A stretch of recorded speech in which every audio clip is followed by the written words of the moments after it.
will continue to take pride in fulfilling my duties.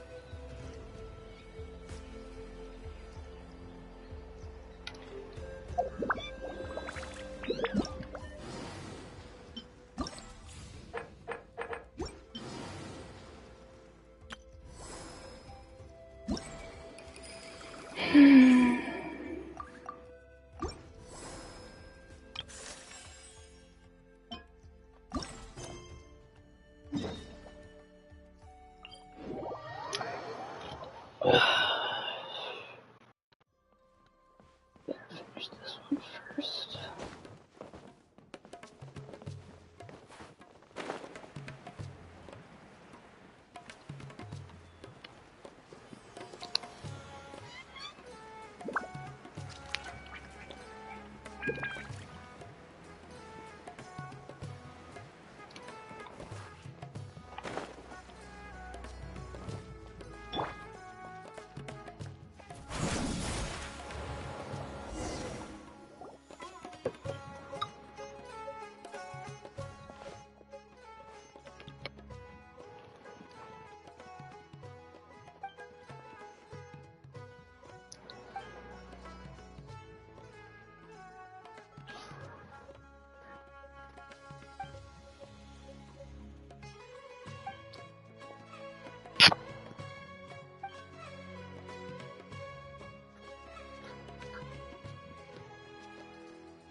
Wait, now that you mention it, why are we meeting in the city? Wouldn't that be more convenient?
close.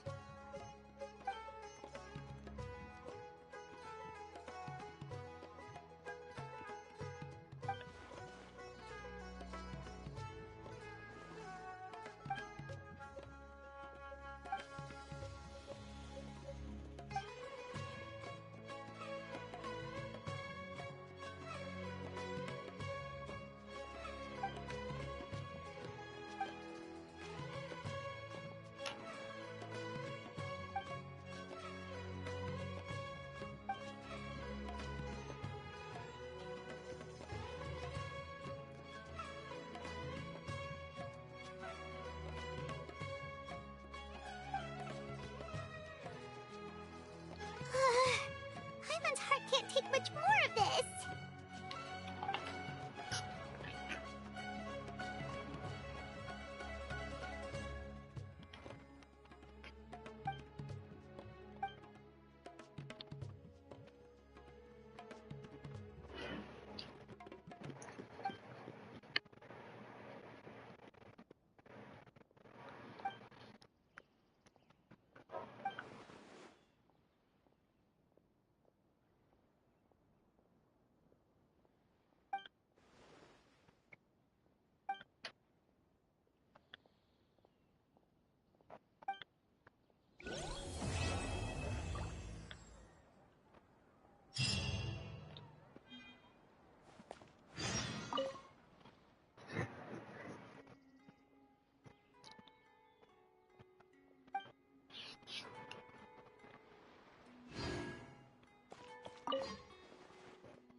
That's enough work for today.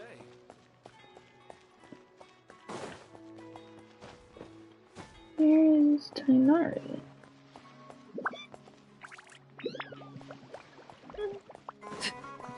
What the heck? Where?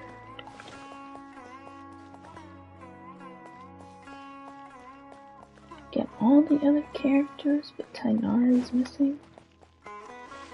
There's no difference between the judges. You like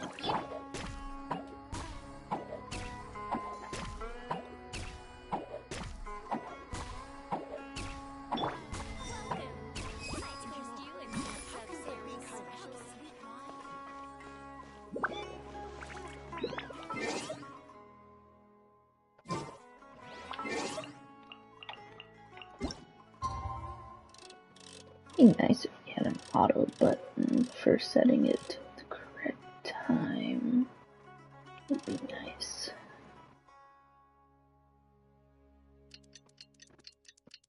Or for setting it like a few minutes before, that would also be useful.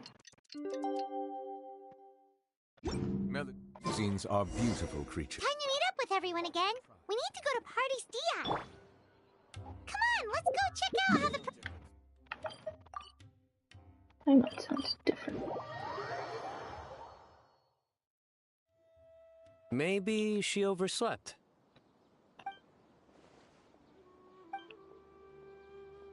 We're here! What's got you all looking so worried? Oh, maybe she's just running late.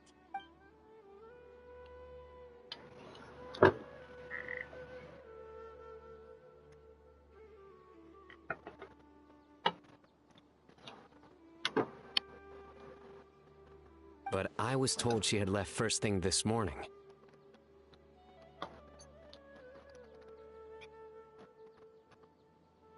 And now Sino's here, but Nilu's still nowhere to be found.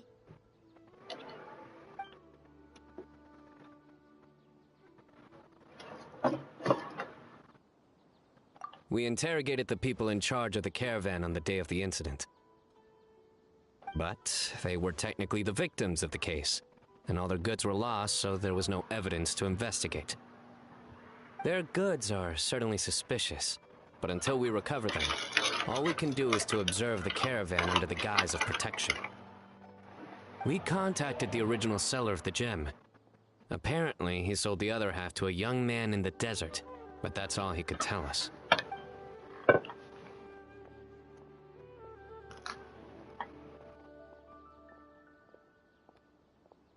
Wait, you think Nilu's disappearance is connected to all this?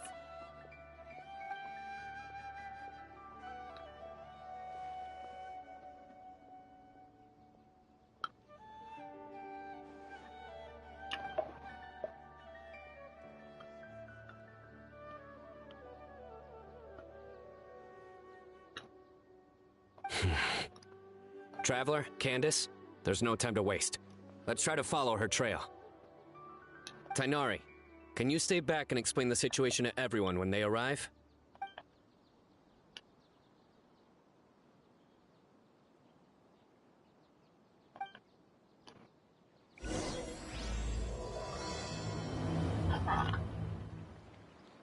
Be funny if they Let's just start with the forgot Grand to tell Bazaar. her that they're We should being ask somewhere around for else. clues.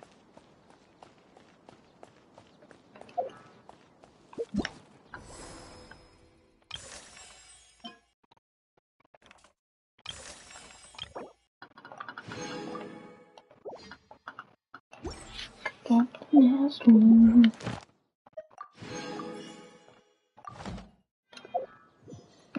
So I need to finish this quest today.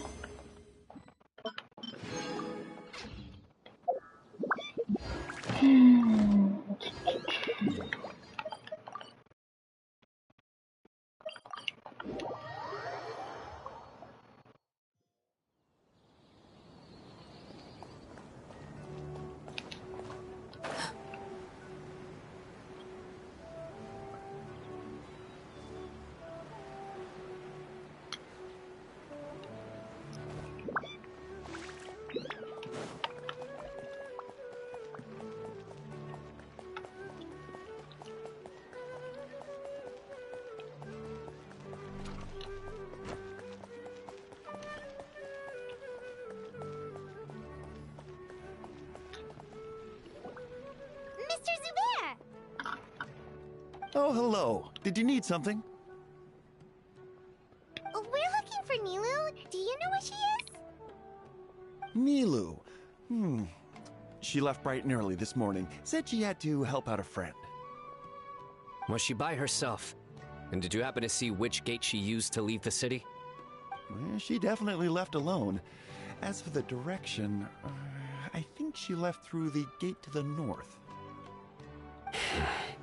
So, the complete opposite direction of Pardis Di. Did something happen? This is no time for practical jokes, you know. Mr. Zubair, could you send word to Pardis Di if Nilu comes back to the Grand Bazaar? Of course. I'm sure she just got caught up in something. Still, let me know if you find her. We will. All right. Let's leave through the north gate and see what we can find.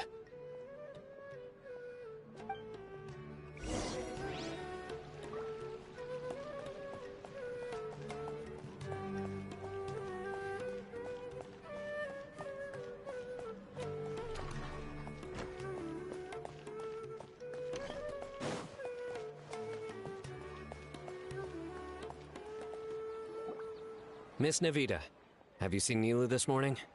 Nilu? Oh yes, I saw her head out of the city. She was wearing the prettiest outfit. Which way did she go? That way, I believe. Was there anyone following her? Did everything look okay? I mean, it looked like she was in a good mood. She even stopped to say hello. And no, I didn't see anyone else.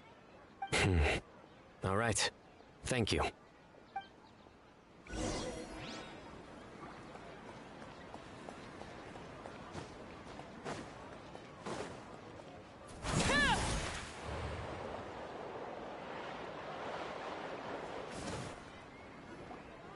Excuse me. Have any of you seen Miss Nilu from Zubair Theater come this way? Yes, General. I saw Miss Nilu cross the bridge after leaving the city this morning. There was a man waiting for her on the other side. Wait, could that be the person who bought the second gem? Did you see the man's face? Unfortunately, no. He was too far away. Understood. If she comes back this way, tell her to find me at Pardis DI. Yes, General. Let's keep going.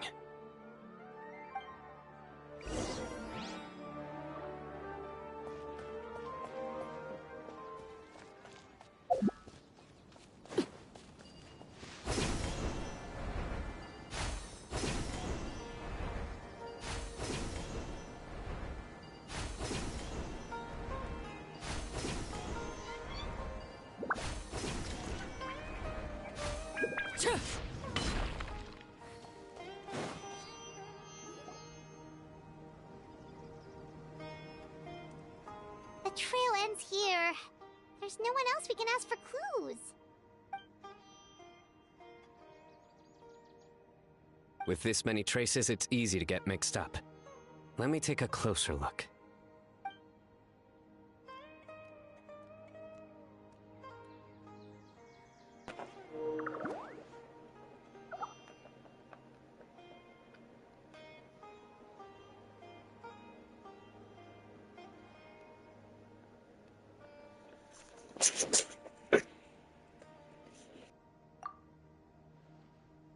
Sure.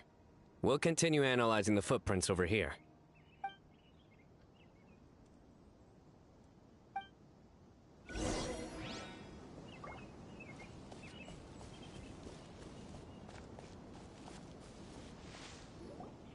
Arasaka, it's you!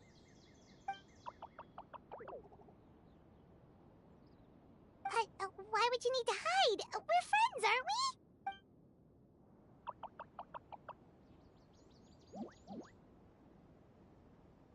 Oh, why?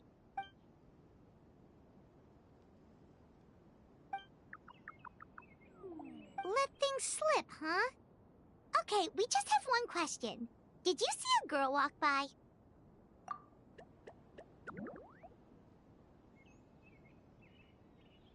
Really? Which way did she go?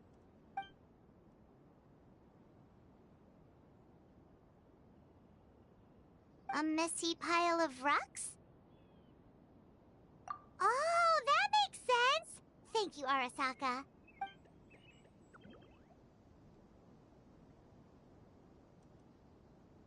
Arasaka, about the other thing you mentioned.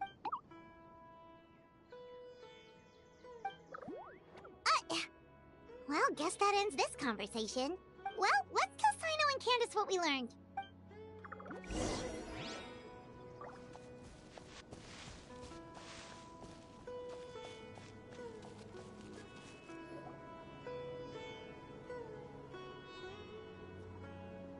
The Fane of Ashwata? Where did you get this information? Well, we were tipped off by some friends. We can vouch for the information. All right, I trust you.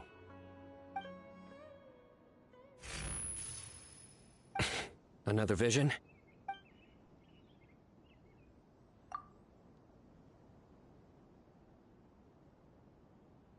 Was Nilu one of the voices?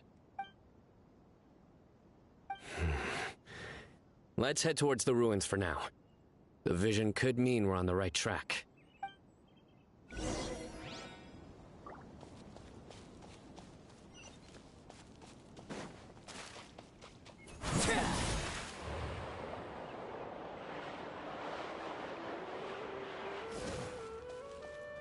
Well, Happy to one with the force.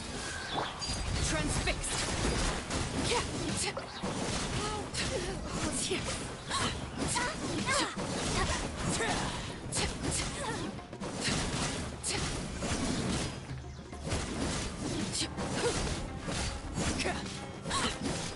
Laid bare. You want this one?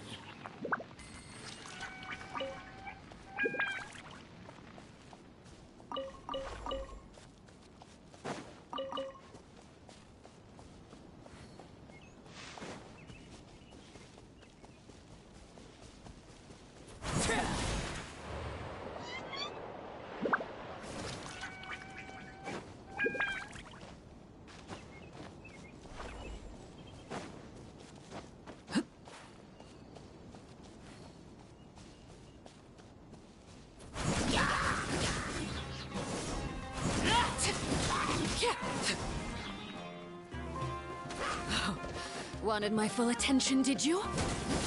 Overruled. Witness my rise.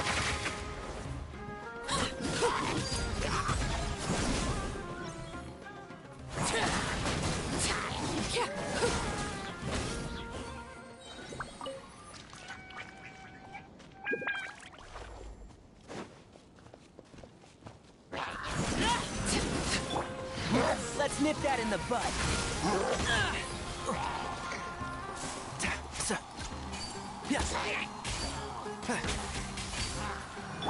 Let the mighty be humbled.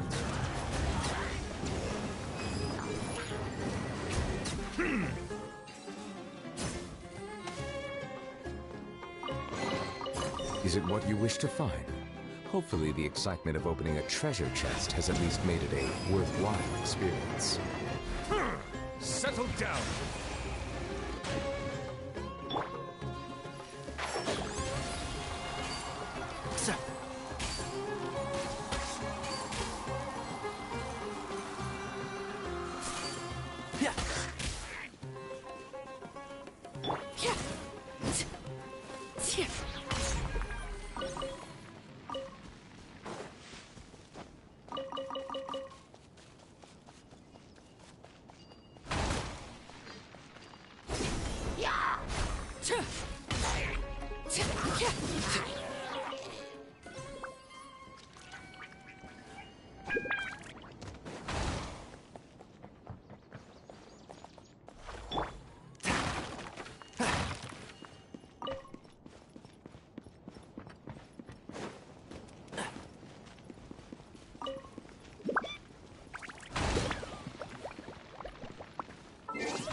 It'd be right there.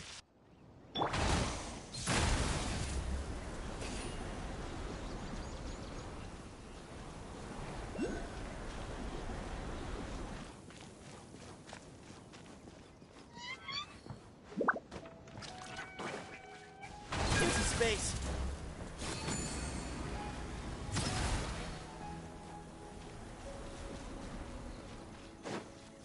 Excuse me.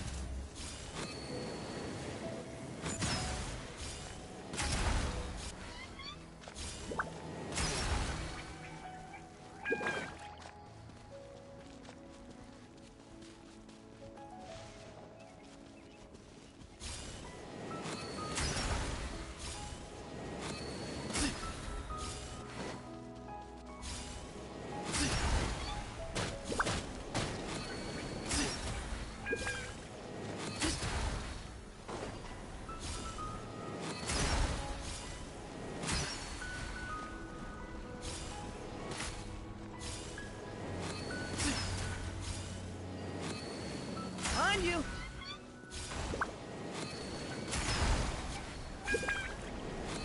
On you.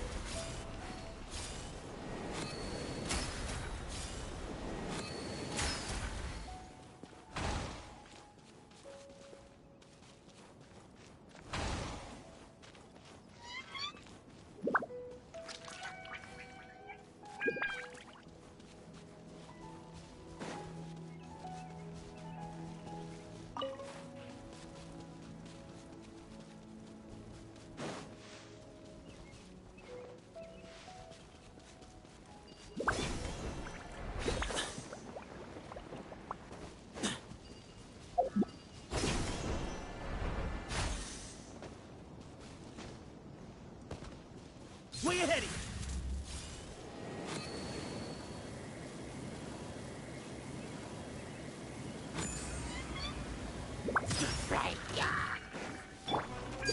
Laid bare.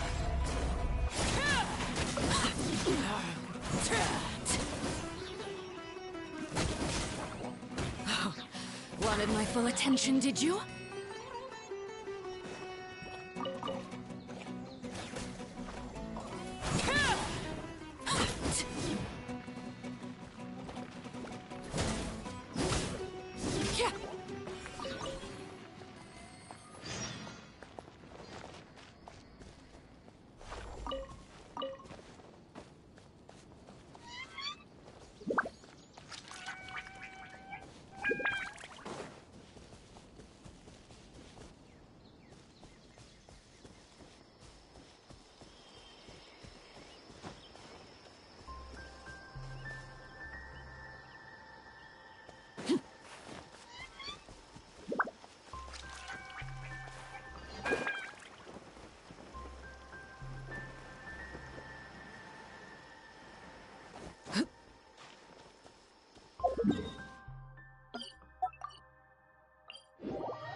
This is where you fall. Pitiful. An impressive bounty.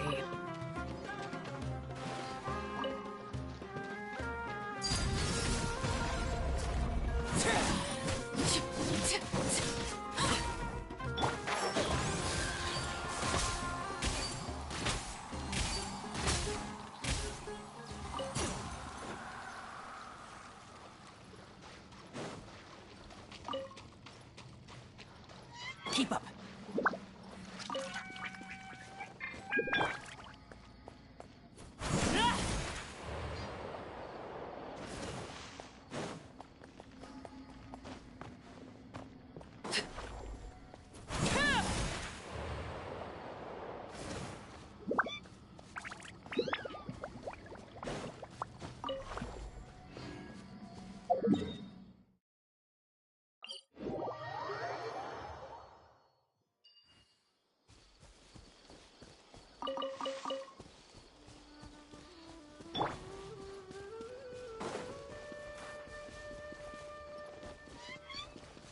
And shroud.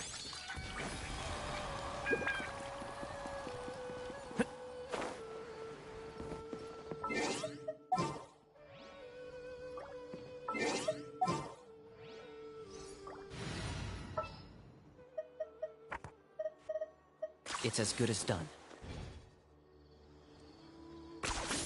Running away? We should be getting close. This area is usually full of treasure hoarders. Nilo could be in danger. It's Nilo! Hey! I don't think she can hear us. We're too far away. Come on, let's go!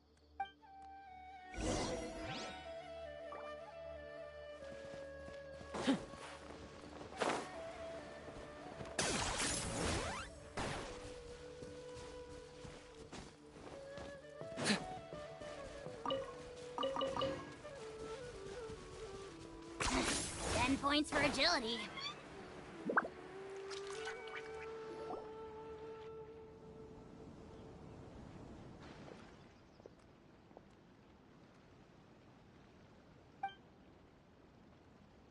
Nilo! Nilo! We knew there'd be a bad guy with you! Leave her alone, you...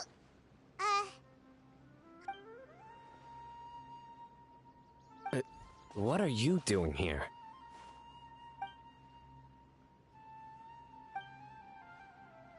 Can't we stick to one question at a time? Oh wait, that one doesn't count. What dreadful cacophony! Are we not allowed a quiet place to practice? Sarouche! Ah, Pale Floater. And my Yasnapati! You know this red floating being? She finally gets a voice. I, Sarouche, am a noble Pari, and the Bloom Guard of Quarina. Sarouche is a Pari we met in the Vorukasha Oasis. She's really nice. You just have to get used to the way she talks.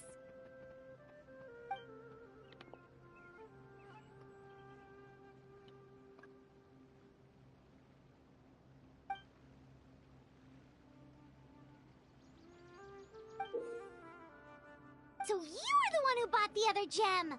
A Wijat Eye Pari. Sounds like something I've read about before. Now's not the time for riddles. Everyone in the city is still worried about Nilo.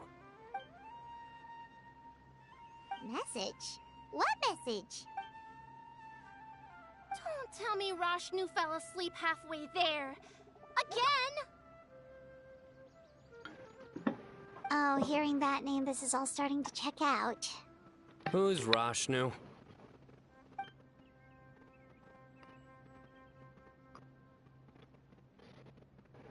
Hold on, let's take this one thing at a time. First, what are you guys doing here?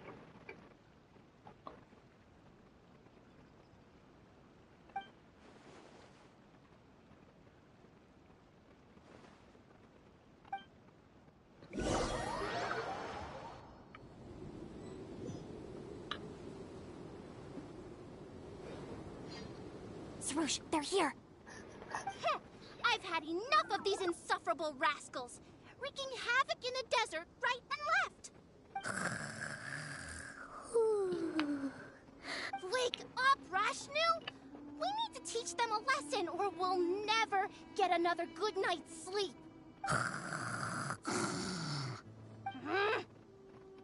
I'll trap them with my thorns when they pass by, and you can take care of the rest.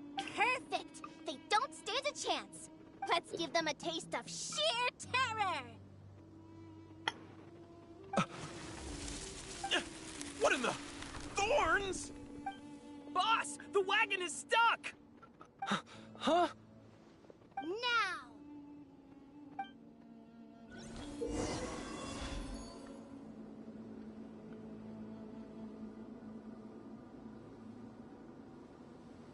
Behold my might!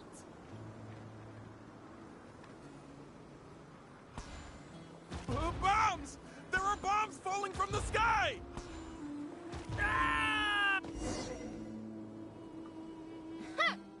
Perish, you scoundrels!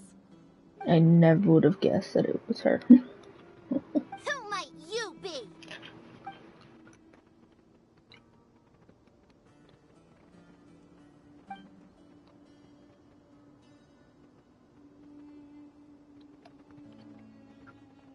Brazen youth! Have you any idea to whom you speak?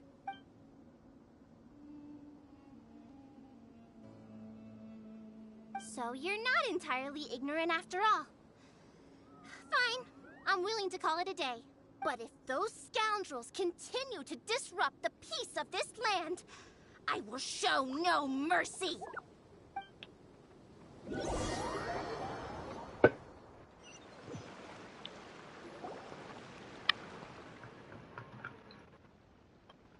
You really can get along with anyone, huh? Sethos fulfilled his duty well. I have come here for a monumental task. What task? I heard Lesser Lord Kusanali is currently celebrating her birthday in the city. As her familiars, the Pari have decided to bestow upon her a special gift. As decided by Elder Zervin, the Bloomguard of the Pari, that would be me, will present the Dance of Sebzerus to Lesser Lord Kusanali, a tradition passed down over the centuries.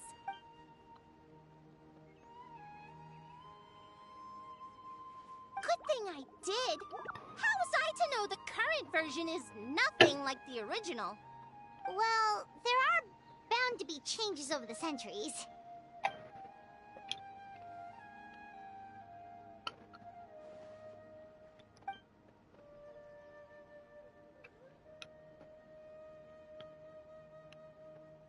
I appreciated young Nilu's determination, so I invited her here to practice in peace. Oh, so that's what happened. Feels like we've been chasing bad guys for days, but in the end, there were no bad guys at all. It was all for a heated surprise.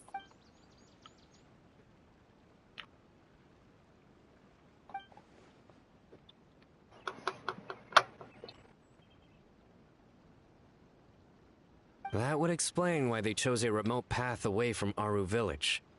They're lucky you didn't catch them in the act.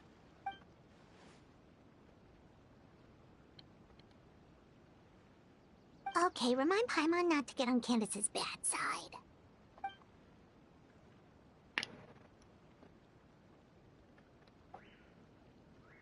Oh yeah! What exactly is this thing? It was a gift from King Deshret to Lesser Lord Kusanali.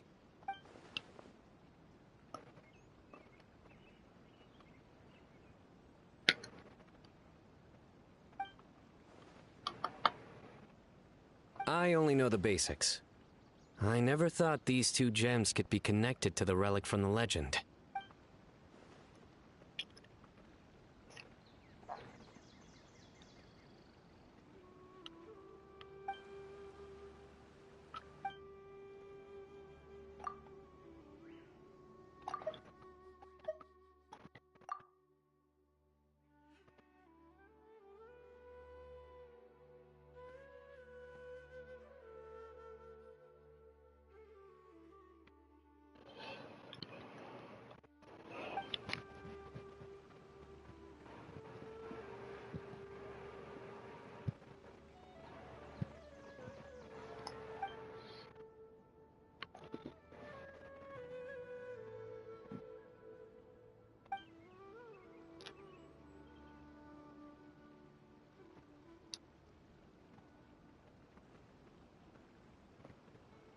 But the Ouijat Eye was lost after the cataclysm in Conria, buried deep beneath the sands. And Lesser Lord Kusanali turned the Quarina into a divine bird, tasked with guarding the border between new birth and death, until the bird shattered into pieces and gave rise to the Pari. So Candace actually saw things recorded by the Ouijat Eye.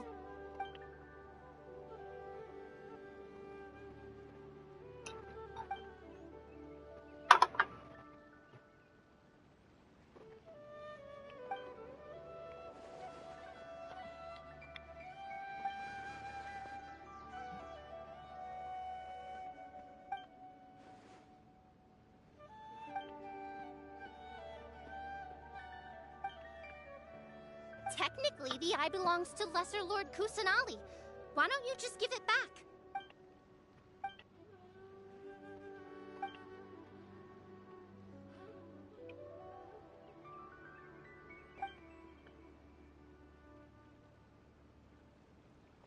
I don't fully understand your reasoning, but if this is the decision of the group, as well as my Yasnapati, then I shall object no further.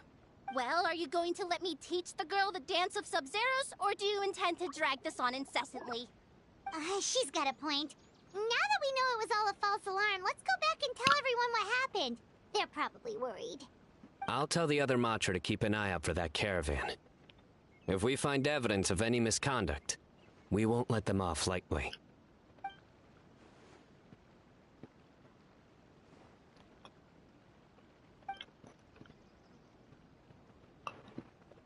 Focus! No more distractions! Now, follow along!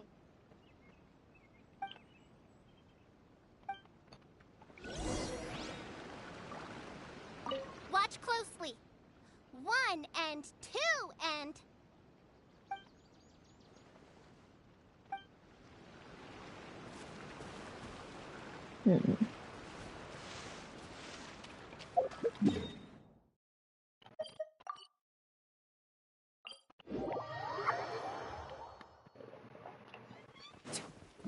Are you running away?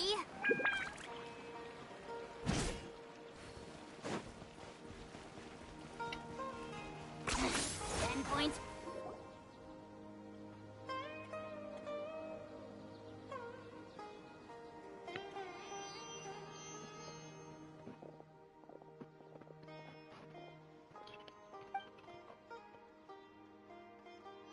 Nope, it was all just a misunderstanding.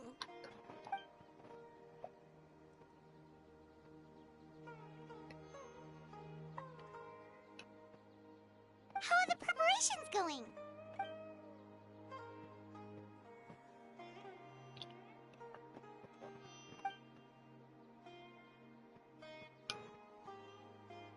I think I'll check it over later, though. We were so worried about you all. It was kind of hard to focus. Great! We don't have to worry about missing the parade!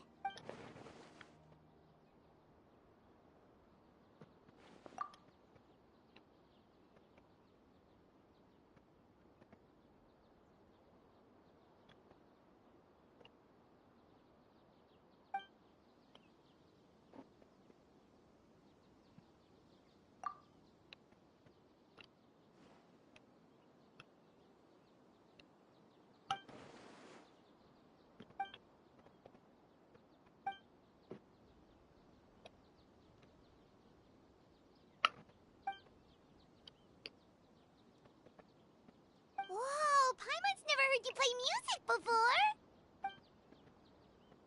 Actually, I have a favor to ask as well.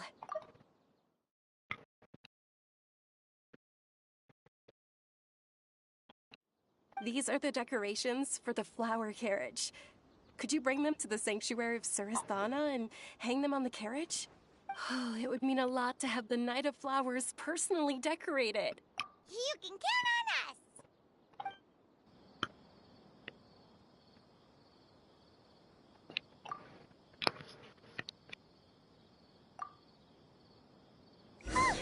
We're done. Now we just have to go to the sanctuary of Surasthana and hang the decorations on the flower carriage. looks like the night before the festival. Let's go check it out!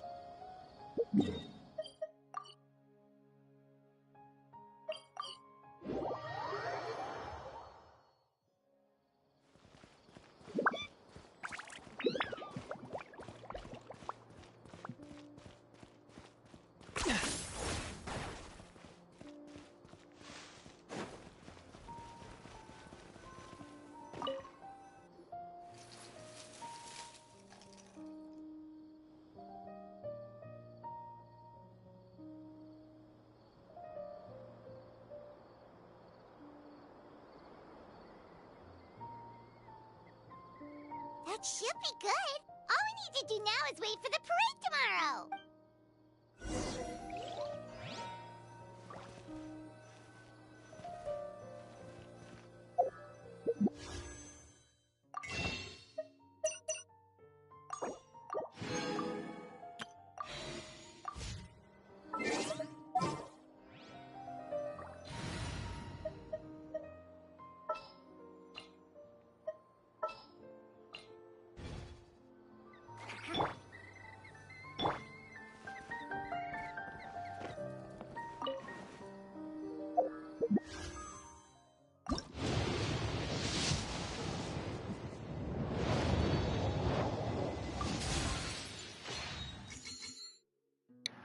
It was worth a try.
Of course they're gonna put the outfit in a cutscene so we don't have to put outfit of Trout.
On that topic, I wonder how much it's worth.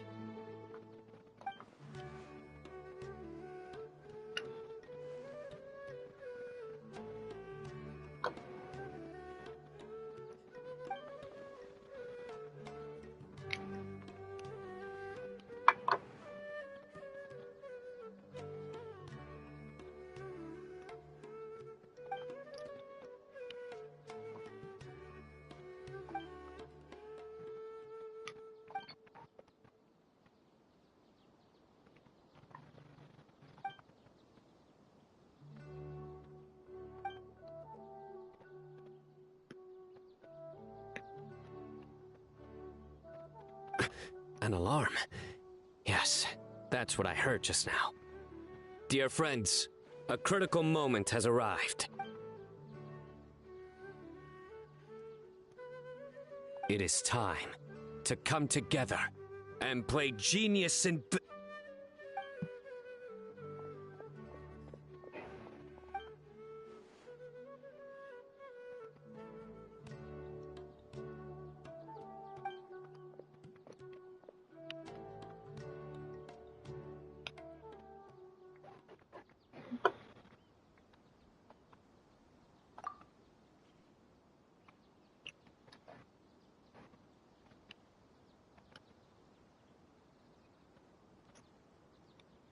Great Archon, you have a long life ahead of you. Isn't it too early to draw such a conclusion?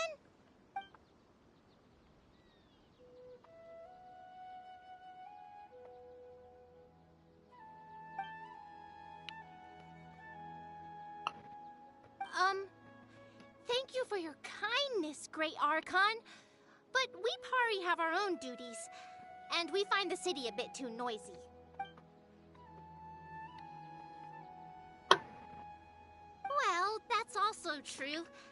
I have fond memories of my adventures with Pale Floater and my Yasnapati. Aw, really? Paimon's happy to hear that. It felt like this Sabzeruz festival had surprises for everyone. When you called out the Aranara, Paimon nearly fell out of the sky in shock.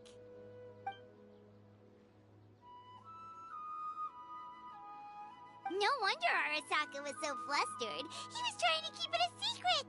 Oh, Paimon's sure everyone in Sumeru loved the surprise. It felt like a dream.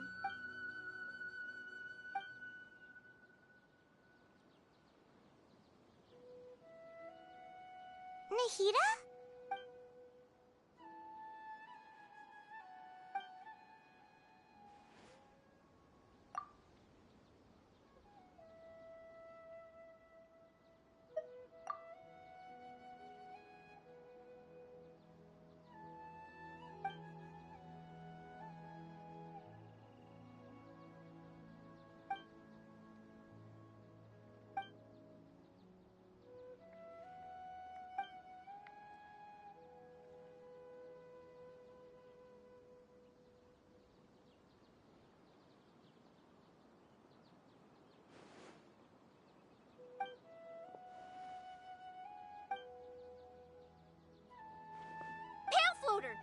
This spot is reserved for the mighty Pari.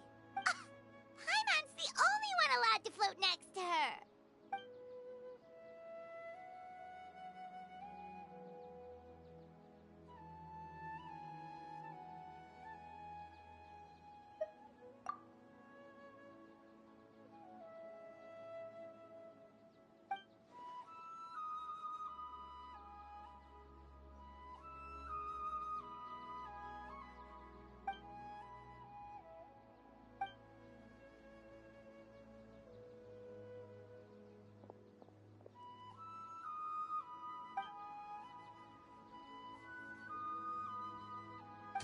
Happy birthday!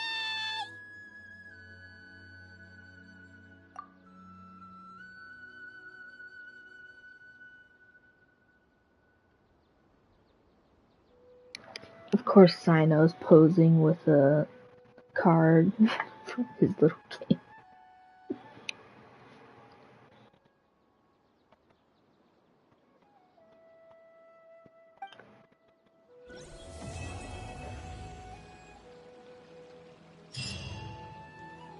a shame we didn't get Happy Birthday with all the actors telling your happy birthday. It's a shame. Alright, now I can do the mission. Woo.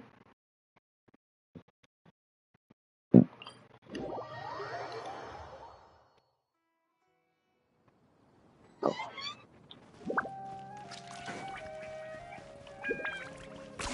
10 points for agility.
I wonder if I can find Wander inside somewhere.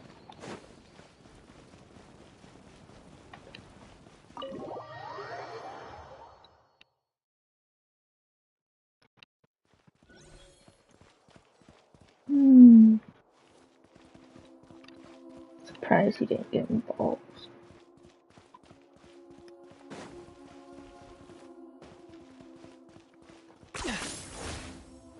Ooh. Oops.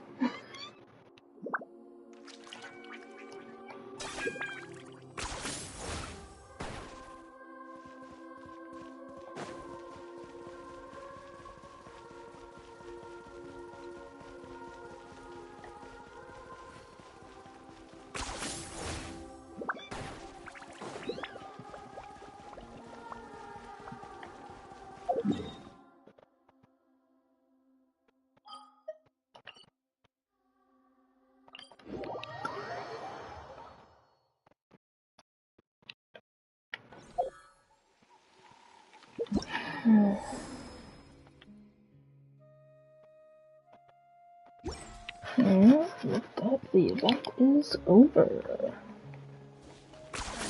You really are a one-trick pony, you know.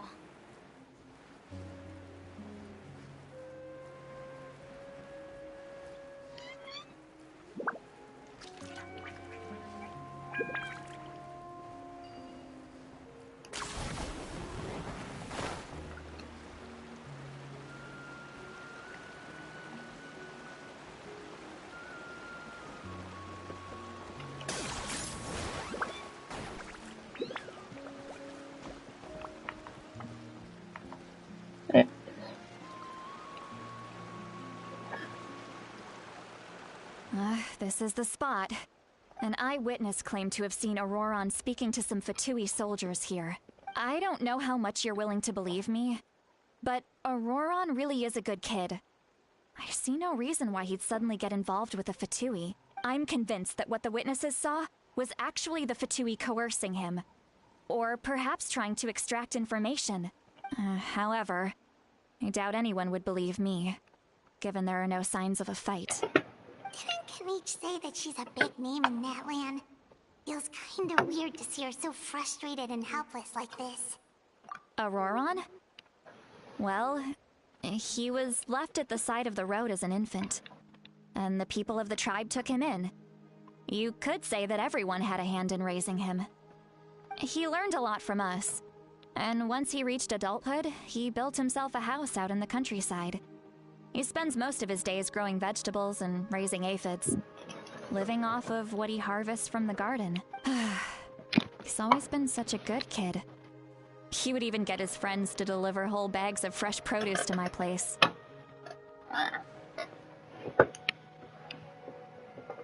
Oh well, let's keep looking. He can answer all of our questions once we find him. He's been raising phlogiston aphids for a long time, and since they were disturbed, they secreted a special type of phlogiston. We can use that substance to track his movements. Let's follow the phlogiston trail. Huh? What trail? Paimon doesn't see anything. Oh, right. I forgot your eyes don't naturally perceive such things. Here, give me your hand.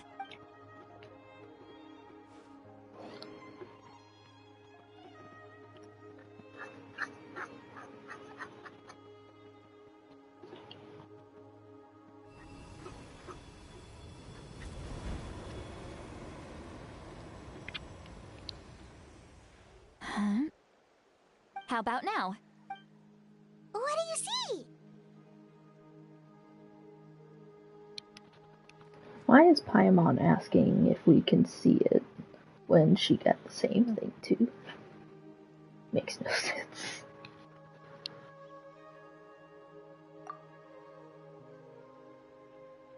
Whoa, Paimon can see it now too! That's right. I used a spell to temporarily transfer a portion of my senses to you. For a short while, you'll be able to see the phlogiston too. Wow, you can even share your senses with us? First time Paimon's heard anything like that. It requires a very rare spell that most people aren't adept at. But don't worry, it's a cinch for me. Between the two of you, it seems the Traveler's senses are a bit stronger than Paimon's. When I held your hand just now, I could sense that you've got a great affinity for phlogiston. You're extraordinarily gifted. Anyway, we'll need to use our vision now to track down Auroron. Good luck, you two. Over here, this way! See, Lolly might say a lot of deep and confusing stuff, but this spell of hers is really something. What was that? Oh, Paimon was just... What does she mean by deep and confusing? As far as elderly shamans go, I'd say that I'm already pretty easy to talk to. Is there any other old hag who's as fluent in the language of the youth as me? But is my way of speaking still not trendy enough? I've already tried my best to match their speech patterns. But given the looks on their faces just now, or perhaps I'm still not fashionable enough? But that can't be, right? Don't tell me they're still getting the impression that I'm super old-fashioned. Huh?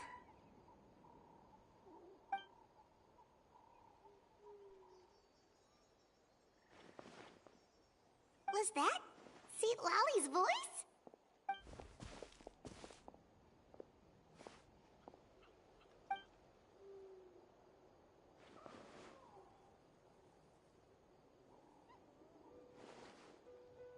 Now that I think about it, it's a good thing I found some helpers this time. Some things are best done with the help of friends.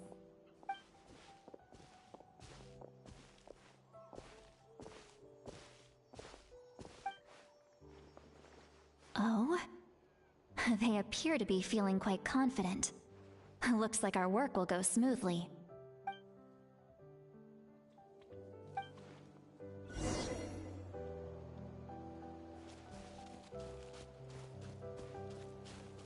Hey, looks like there's a new camp over there!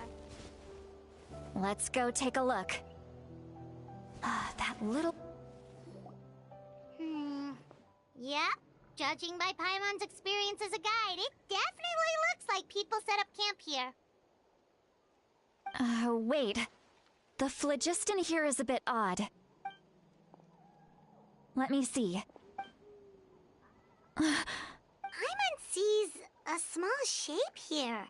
Could it be some sort of symbol? This is a distress signal for the Masters of the Night Wind. Only someone from our tribe would recognize it. So Auroron was indeed being threatened. We've got to find him. Fast. Leaving such a subtle mark implies that he was trying to be discreet. In other words, he was probably under the Fatui's watch. If they notice us, we can just charge in and fight them to the death. But what if my darling grandson is also there? I can't have him caught in the crossfire. No, I've got to be careful. Otherwise he'd get hit as well. How annoying.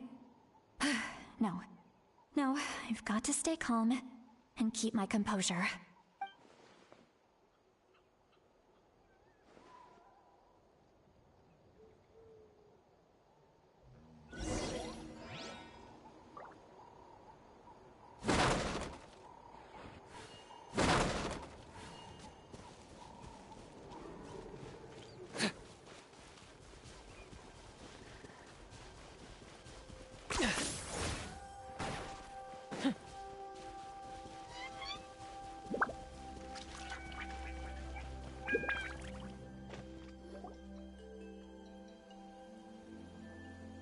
There are traces of people staying here too. Wait a second. The phlogiston around here is jumbled up. I can also smell a mix of elements in the air. Pyro, electro, and some other elements as well. Kanichi told us that you were super amazing. No wonder you can sense so many more things than us.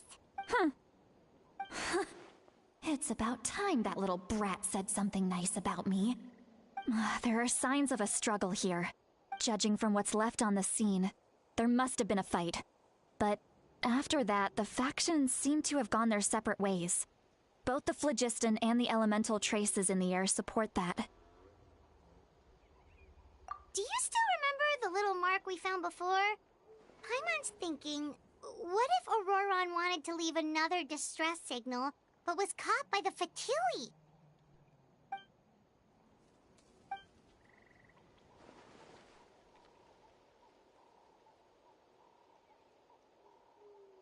Given there are 2 signals leading from here, we should split up as well. I'll take this direction, and leave the other one to you. Let's meet up again later. Auroron, what the heck were you doing? It's one thing to trouble me, but now I had to bring other people into this as well. You little brat. And off she goes! Traveler, did you hear all of that as well? Once Lolly left, that voice went away as well.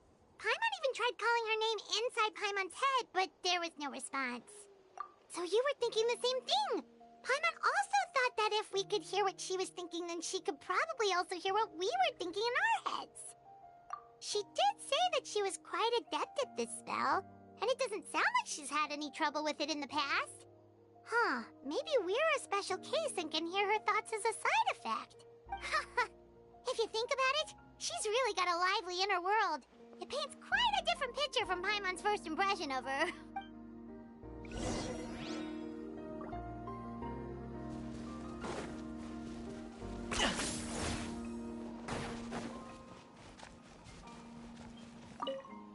Don't think there's anything here. How about we check out somewhere else?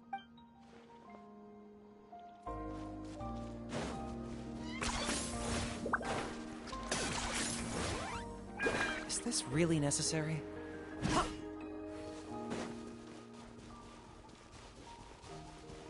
Paimon sees some traces here. Let's follow them and see if we can find anything up ahead.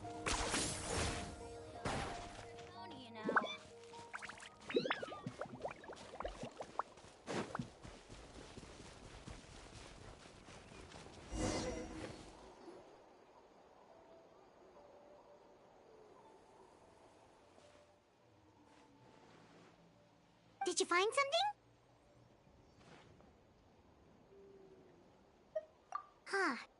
So we can't tell where Auroron might have gone from here. That's weird. The phlogiston trail suddenly stops.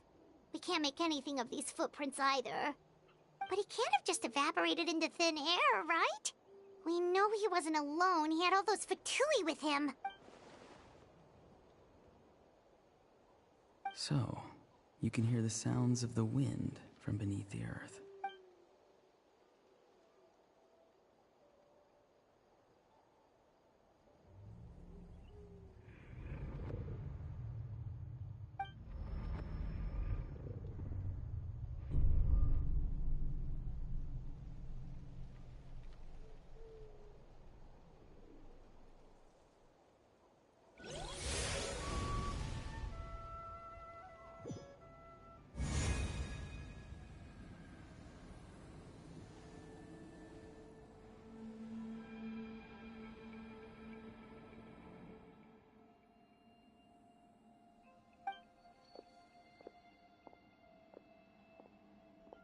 I'm very sorry, but please do not move.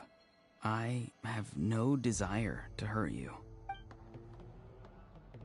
I apologize that our first meeting has to take place like this. It's just that you're much like one of those animals with ears that perk up as soon as it senses danger in their environment. And given your combat proficiency, I would not have been able to gain an advantage over you if you were anywhere else in the world. However, you're now in the Night Kingdom, a familiar domain to the masters of the Night Wind. Hello, traveler. I'm Auroron, the one you've been searching for. Ah, the Fatui's custody. I see. So even Granny has told you that I was coerced by the Fatui. I'm afraid you've been brought here by a lie, like a false omen in the lingering smoke. My friend and I only left those traces to lure you here. Deceiving you was never our true intent, however. It was simply the fastest and most feasible way for us to set up a meeting. Greetings, traveler from afar. Be careful with this traveler. Her soul is temporarily restrained by us, and it appears to have become more fragile in the process. It's taking all my concentration to hold on to her. It was I who tasked Auroron with leaving the traces to lead you here, and I who used the Master's ritual to bring your soul to the Night Kingdom. I've heard much about you from the past encounters you've had with my colleagues. Given the present situation in Natlan, I would like to sincerely request a formal meeting with you, in person. I will use the opportunity to explain my goals and motivations to you, as well as why I mistrust Malwika, the Pyro Archon. I believe there is little reason for you to blindly follow her plan. If you would like to hear our intel, then find us to the east of the stadium. But remember, not a word of this to anyone. I would like to avoid any further conflict. You will see me again once you return to reality. No matter what I say, please, help me keep this a secret. This is all to avoid dragging Granny into this conflict.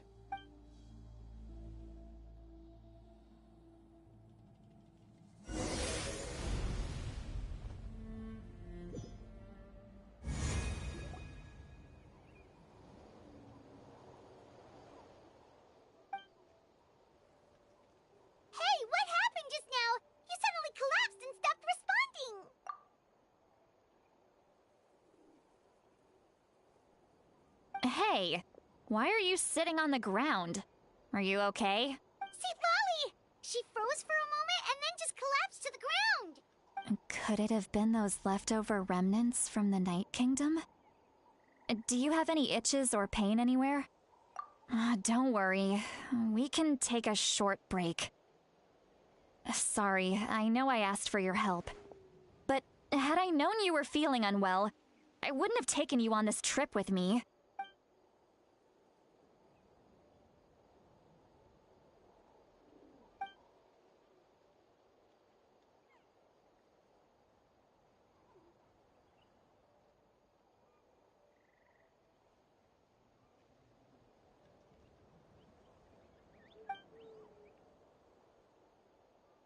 If you're feeling sick, you should just say so. See, Lolly should be able to, exorcise any ghosts or weird stuff that you picked up in the Night Kingdom. A seasoned traveler must know the importance of not pushing yourself beyond your limit. If you need anything from me, just say the word. In any case, let's take a bit more time to rest now.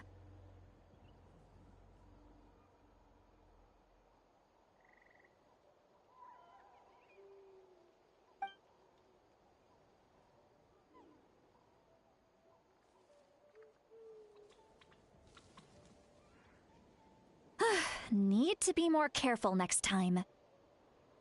Feeling better yet, traveler? All right, let's get ready. I followed my phlogiston trail earlier to a stronghold guarded by soldiers. I have a feeling that Auroron is probably being held inside. Oh, so it's close by. Then let's head over right away. Well, I recruited you to be my helper, which means we're in this together. Like the wind and the clouds. We either move as one or not at all. But if you want to make it up to me, then just be sure to fight extra hard when the time comes.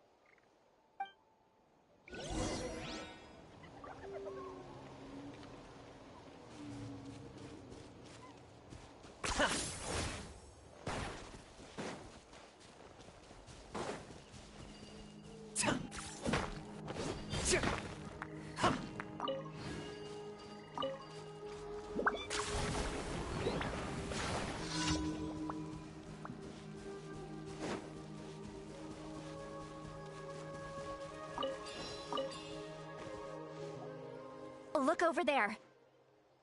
Huh? Paimon thinks she sees someone in the middle of the camp. That's Auroron. So he really was taken by the Fatui.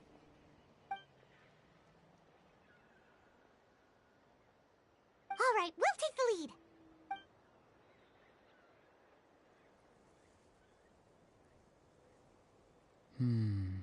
Hey, quit daydreaming. Don't you have work to do? I cannot see the sun. What? Without the sun, I cannot see the truth. You are currently blocking the light, so I must beseech you to move aside. Huh? Okay, Mr. Philosopher. That's enough mumbo-jumbo. Wow. I'm going to rip that guy's head right off. See, Lolly's struggling to control her temper now. Are you ready? Let's go kick their butts. On my count. 3, 2, 1! Still trying to resist? You've got no idea who you're up against! Back into it! Pay the price. Not breaking a sweat!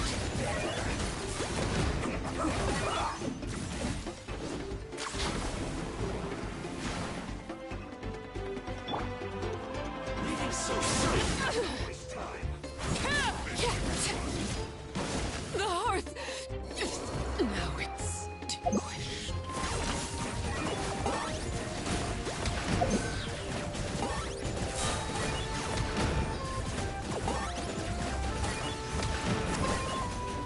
Claim these souls! Quickly! Submit your soul and sacrifice! Scared, speechless. I got him cornered!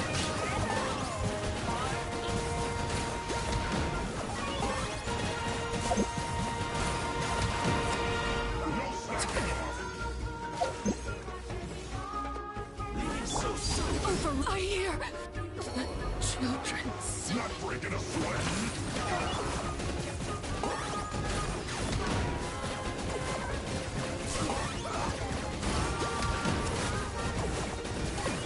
No escape. Let's end this quickly.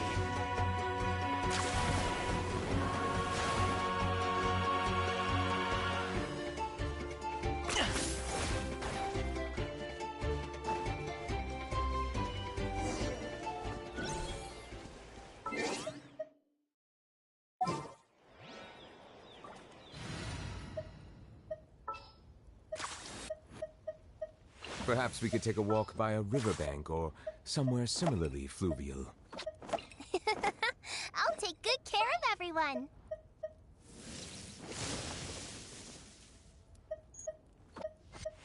The Spina's on the case.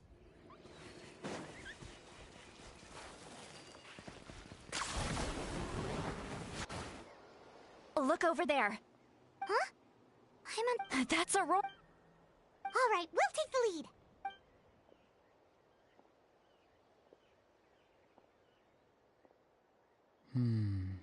Hey, quit daydreaming. I cannot see without the sun. Huh?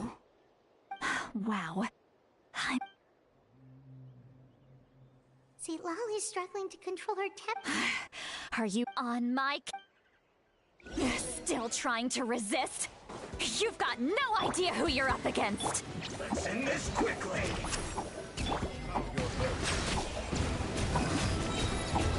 I will end you. Be sanctified.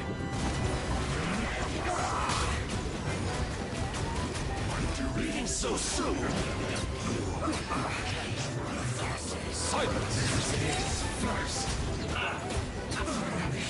Looks like I went too far. Auroron! Granny! Paimon knows she's called Granny Eatsilly, but it's still kind of weird hearing someone actually call her Granny. And greetings to you too, other Granny. What did you just call her? Granny. Is that not right? You are Granny's friend, are you not? How many times have I told you? It doesn't work like that. There are a lot of people who look about the same age as me. You can't go around calling everyone Gramps or Granny. Oh, wait. He's not a child, is he? Don't tell Paimon he's one of those people who look like an adult but are actually only 8 or 9 years old. Oh, your words have pierced my heart like a thorned vine. Given how hard those thorns are to remove, I may just need to find a pair of tweezers. Why are you so upset? You can just say yes or no. Of course I'm not a child. It's just Granny always taught me to show gratitude where it's due. And since the Masters of the Night Wind raised me collectively, I basically see everyone above a certain age as an elder I should look up to.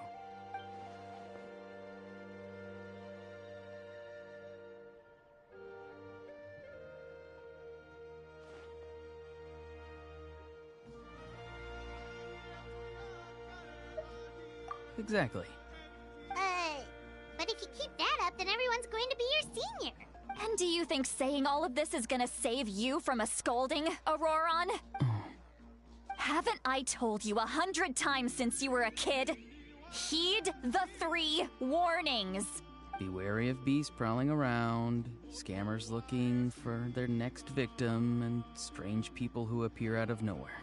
Oh, so you do remember, and you just chose to ignore them. I always knew that living on your own was going to get you into trouble sooner or later. But getting kidnapped? That really takes the cake. You won't always be able to rely on other people coming to your rescue, you know. You're just lucky we got here when we did. Or we might be launching another search and rescue operation to find out where they put your severed head. I'm sorry, Granny. I'll be more careful next time. Next time? Oh, good one. You think there'll be a next time after this? Not a chance. They didn't hurt you, did they? No, they just asked me a lot of questions about Natlan's terrain and made me draw a map of the ley line distribution. Okay, now answer me honestly. Were you the one who helped the captain escape after his battle with the Pyro Archon? Yes. So why did you do it? Because they said they would need my help from there on out. They also said that if I refused, they'd just come to you, Granny, and they'd already figured out a way to make you do their bidding. Hey! I'm no ordinary Granny! Would they really dare to come after me? And you! Did the gods give you a brain just for you to not use it? Did you really believe everything they said at face value? And not stop to think? Thankfully, the Pyro Archon only asked that we find the mysterious individual from the Masters of the Night Wind, and didn't slap your name on a wanted poster. Don't think for a second that she doesn't know what's happening. Even if the truth that you see will soon manifest into reality, there is still no need to preemptively panic. Have you forgotten the words that I've taught you? I'm sorry. Forget it. We can submit the details of this camp and the defeated Fatui as evidence of your innocence. Let's clean this place up and get back to the city. Auroron, you better remember this lesson well and seriously reflect on your actions. Also, once we return to the city, come to the speaker's chamber with me. I'll need you to explain everything. Sounds good. Should I bring some of my homegrown vegetables as well? Your vegetables? Yes. I grow a lot of fresh produce in my garden. I hope the Pyro Archon won't be too picky about the selection. Now's not the time to be thinking about that. If you do come face to face with the Pyro Archon, the first thing you should do is... recite the 3 warnings. Huh? No! You should emphasize that you were not in cahoots with the Fatui! How exactly did the Masters raise this guy? Oh, right.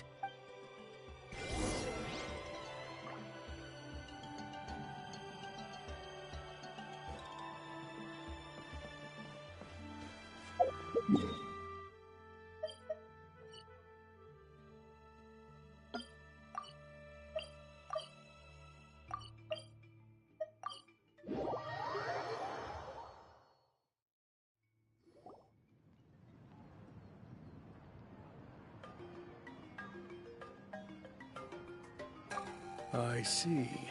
So Auroron came to the captain's rescue because he promised to help him in exchange for Lali's safety. That's right. I'm sorry. Now that you know Auroron was only trying to protect another member of his tribe, could I ask you to petition the Pyro Archon for her forgiveness? We'll give her a full report. We'll let you know once she's reached a decision. Will I need to stay here? Technically, yes. But if Miss Lali is willing to serve as your guarantor, then we can release you from custody. Sure. I'd be happy to do that. I don't have any more time to waste here. I still have other things to do. Understood. Thank you very much. Mr. Auroron, please report back to the Speaker's chamber as soon as you've received notice of the Archon's decision. I understand. Thank you. And thank you too, Granny. Well, at least you won't need to hide your face anymore. Traveler, Paimon, thank you very much for your help. And don't worry, I haven't forgotten about my side of the deal. Once Auroron is settled, I'll go talk to Shilonen and get started on forging an ancient name for you. Oh, thank you! You scratch my back, I scratch yours. It's as good as done. You can just go twiddle your thumbs or something while you wait for the good news. Come with me, Auroron. We've got to find you a place to stay for the night. Goodbye, Other Granny.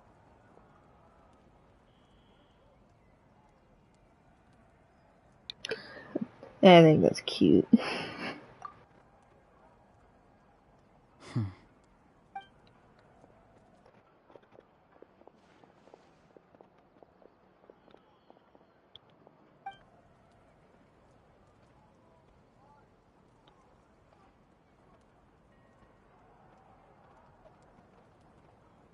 We're finally done. Alright, it's time to find some grub. Huh? What is it, Traveler? What? That captain? Sorry. Paimon just didn't see that coming. So you really saw him in the Night Kingdom? And he didn't attack you? Oh, that Auroron, what is he up to? He sounded earnest enough just now. Paimon would have never guessed anything was happening.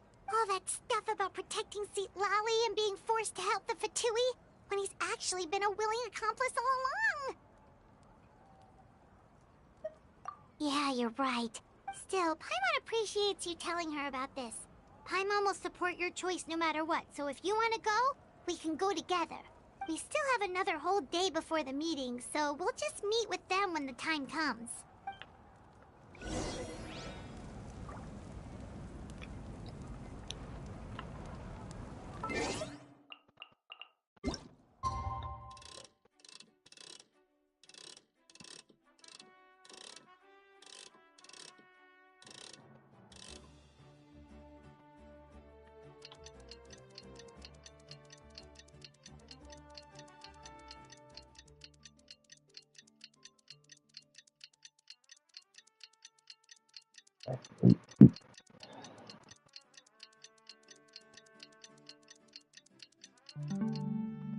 Water comes in many flavors to the discerning palate.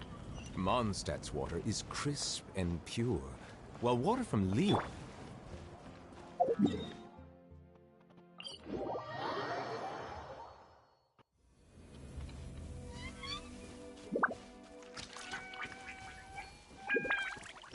Bow your head. Let the mighty be humbled.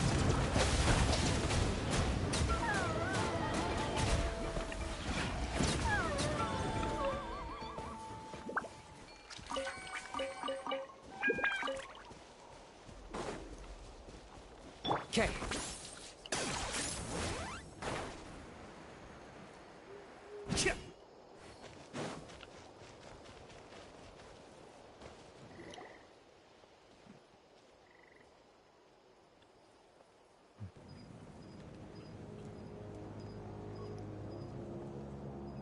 Weird. Paimon doesn't see anyone. Oh, please don't let this be a trap.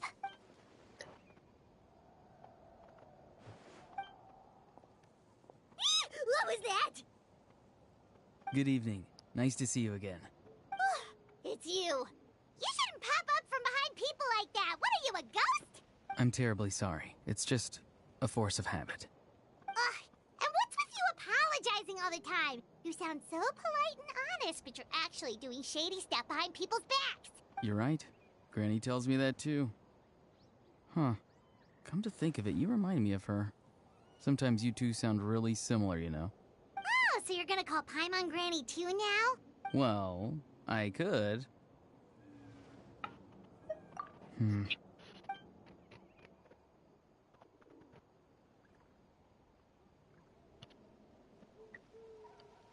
It's all clear.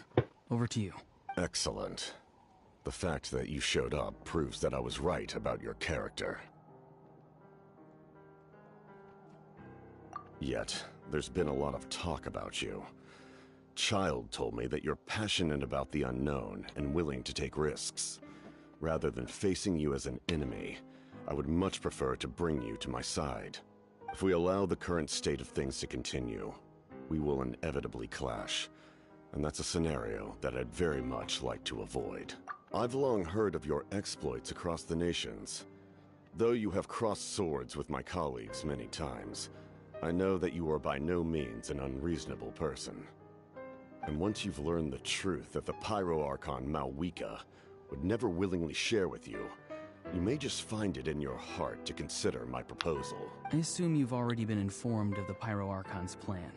In order to defeat the Abyss and save Natlan, she still needs 2 more heroes to appear. Wait, how did you know that? Never mind. Guess that's not important now. I've long kept a close eye on her plan. To be frank, it's an exceedingly risky plan. Will the heroes really appear? And even if they come to her, will their power be enough to drive the Abyss back? If any part of the plan goes awry, all of Natlan, even all of Tevat, will pay for her mistakes. Now, you may have been led to believe that this is the only plan available to her. But what if I told you she's had another emergency plan all along, the details of which she has chosen to keep hidden from you? An emergency plan? Yes. A way to keep Natlan intact, even if her original plan fails. But given the painful cost of its execution, she has chosen to keep it as a mere backup plan. Whether this stems from hesitation, fear, or even naivete, I cannot say. But Natlan cannot afford to wait until she comes to her senses. My fear is that given the enormity of the decision, she will be reluctant to confront the dire reality we face until it is too late. There will be no time left to execute the backup plan, and all of Natlan will be lost to the Abyss. We have to make the decision for her, here and now. Yeah, do you have any evidence for all this? Just telling us a bunch of scary stuff isn't enough, you know. Besides, wasn't it you who tried to seize the Gnosis for the Tsaritsa's plan?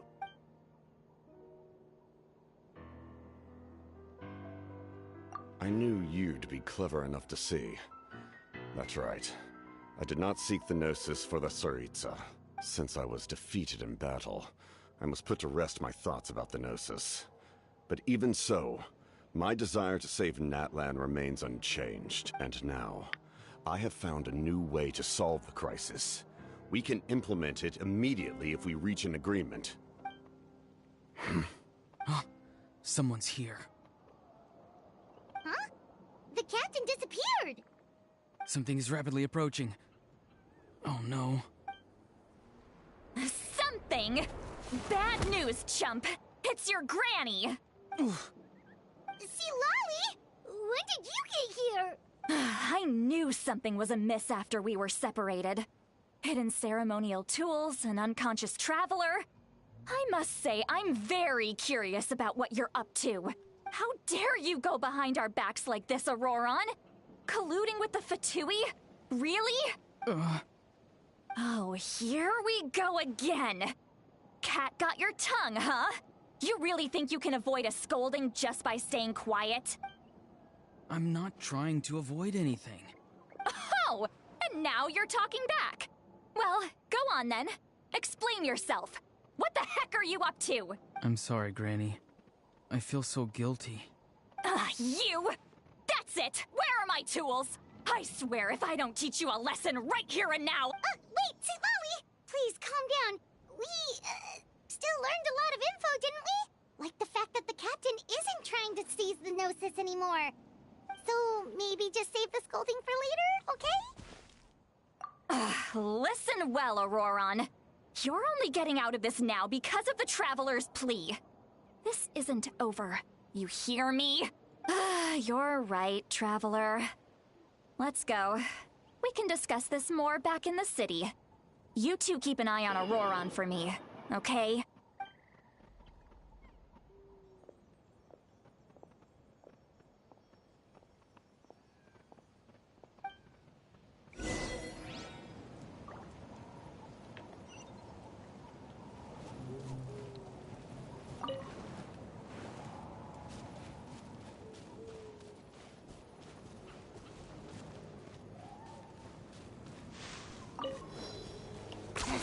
10 points for agility.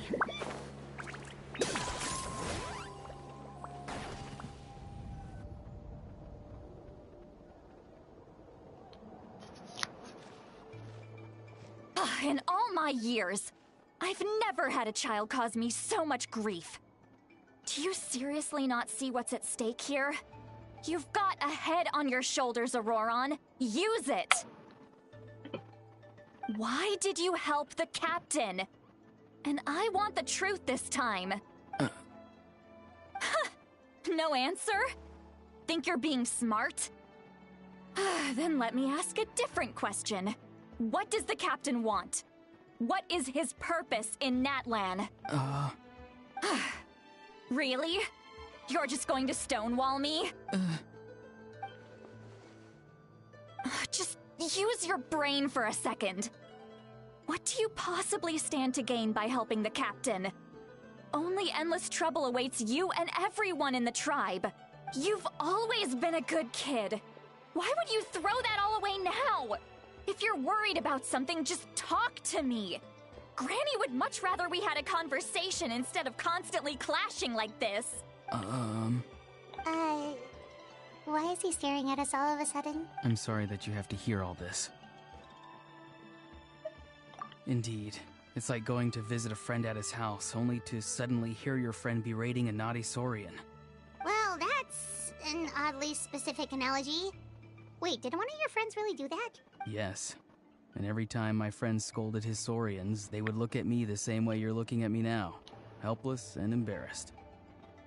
Wait, but you're the one getting your head chewed off. Stop making this about us! Indeed. You've got a point. Then please just hang in there for a little while longer. Granny should be done with her scolding session soon. Looks like he's got little Tainari ears. Oh? You dare gossip between yourselves instead of listening to me? You... Sorry, Granny. Sorry, Granny. Sorry, Granny. You know what? Fine. I'm perfectly aware that everything I say goes in one ear and out the other. You're all grown up now, so why would you listen to an old hag like me? You say all the right things, but then you go and completely ignore me! Well, if that's how you're going to treat me, you can stop sending Aoife over to my place to deliver your stupid vegetables! I don't need anything from you! Who's Aoife? A delivery person? That's irrelevant. The point is, he hangs out with this kid, so he must be no good. You kids get to a certain age and suddenly act like you know it all.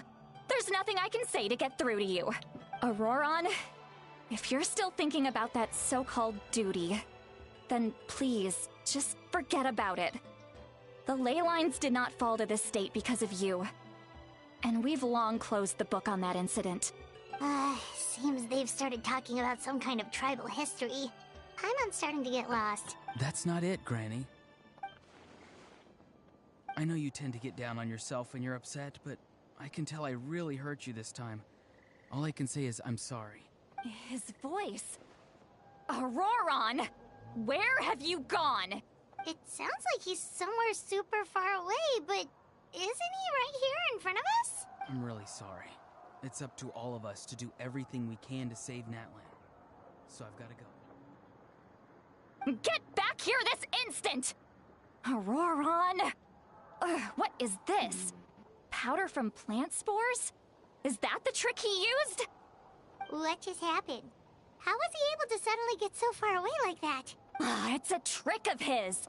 If you grind spores into a powder and spray it in the air, it can be manipulated to create an illusion. He pulled it off flawlessly. He must have put a lot of time into perfecting it. Don't tell me that's how he's been hunting in the fields these days.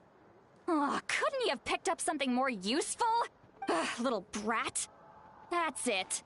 The next time we meet, I'm definitely going to break his legs. Damn.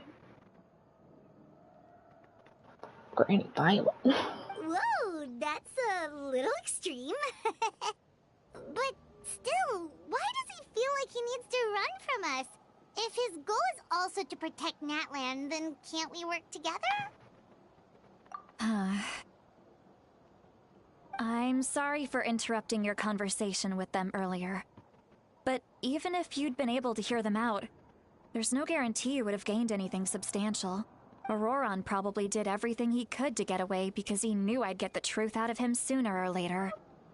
Oh, that brat. I swear.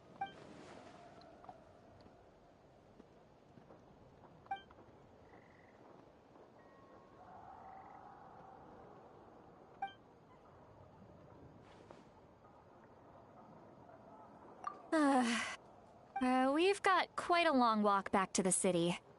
Let's take our time. It'll give me a moment to figure out how to explain all this.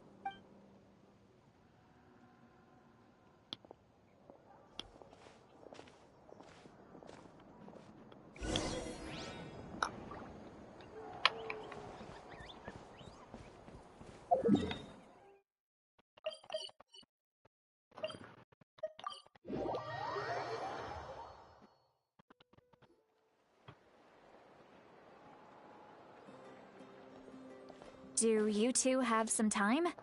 Feeling hungry? How about we get something to eat? All right, it's been a while since we last ate. Now that we can relax, Paimon just realized how hungry she is. Then let's go. We can find somewhere to sit down and talk. Food and drinks are on me. How did this become Paimon'sville? Sweet Lolly looks quite down on herself. All right. It's on Paimon this time. What's one meal to the best guide into that? So you can just sit back and enjoy, Sweet Lolly. Paimon will take care of it. She doesn't sound very happy about that. Hey, come on now. You won't even let me take you out for some food and drinks? I just wanted to treat you to a meal. Are you sure? We can save you some Mora. Mora is the least of my concerns. Besides, we're definitely due a meal after all the time we've spent together. Let me get this one. I might be an old hag, but I like to think I'm not completely useless. Sure, that's fine with us, but Paimon doesn't want you to be sad, Sweet Lolly. Don't worry. I'm sure a juicy grilled steak will work wonders.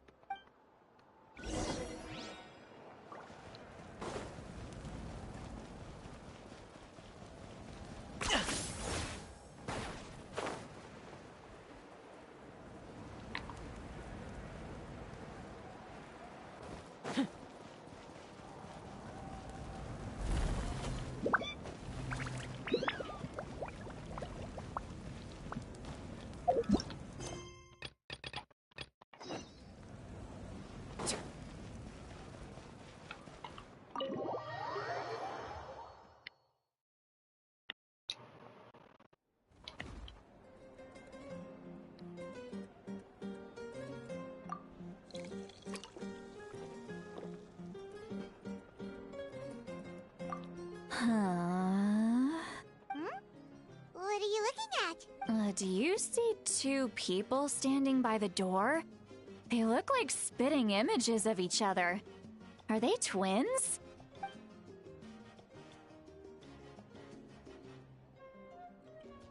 But Paimon only sees one person there. Huh? How could that be? I guess my mind isn't as sharp as it used to be. Give me another bottle, boss! Do you think she's drunk? There you go, miss. Oh my! It's not every day you get to see Granny Itzley here with some friends.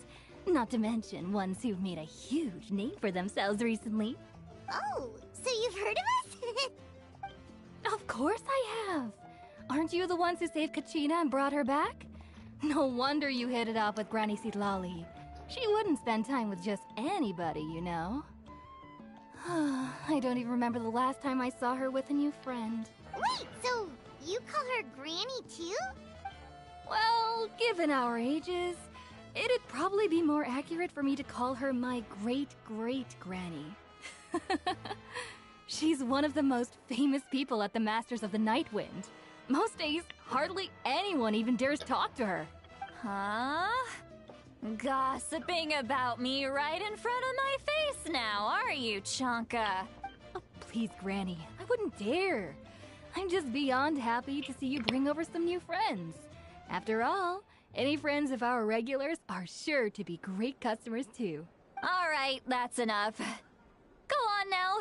I'm sure the other customers would like to talk to you as well.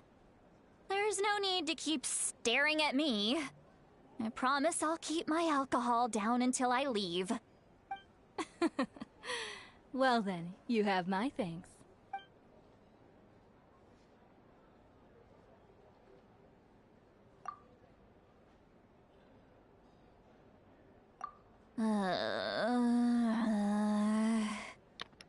Definitely drunk. Sitlali? Sitlali? Who's that? You got some gall calling me by my first name. Let me guess. You want to test your skills against Granny Eatsley, don't ya? Are you still with us, Sitlali? You're kinda talking to no one. You chumps come around here, picking fights with me? Well, you know what happens next. You lose, and then run off home to tell everyone about how I'm this big scary bully.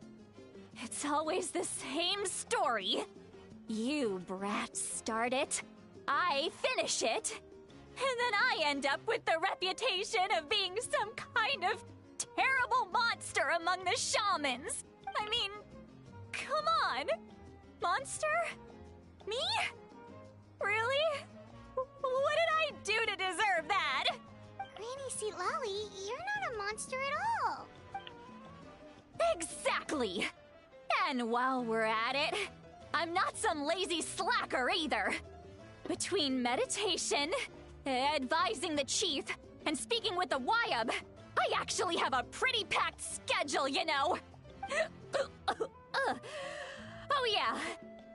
And I have to mentor all the new kids. Hey, new kid. Yeah, you. Don't play dumb. Didn't I teach you how to find phlogiston? You see? I know my stuff. I'm a good teacher. You tell him. That's more like it. About dang time someone showed me a little respect. Yeah, Granny's a hard worker, all right. You can always rely on old Granny. Did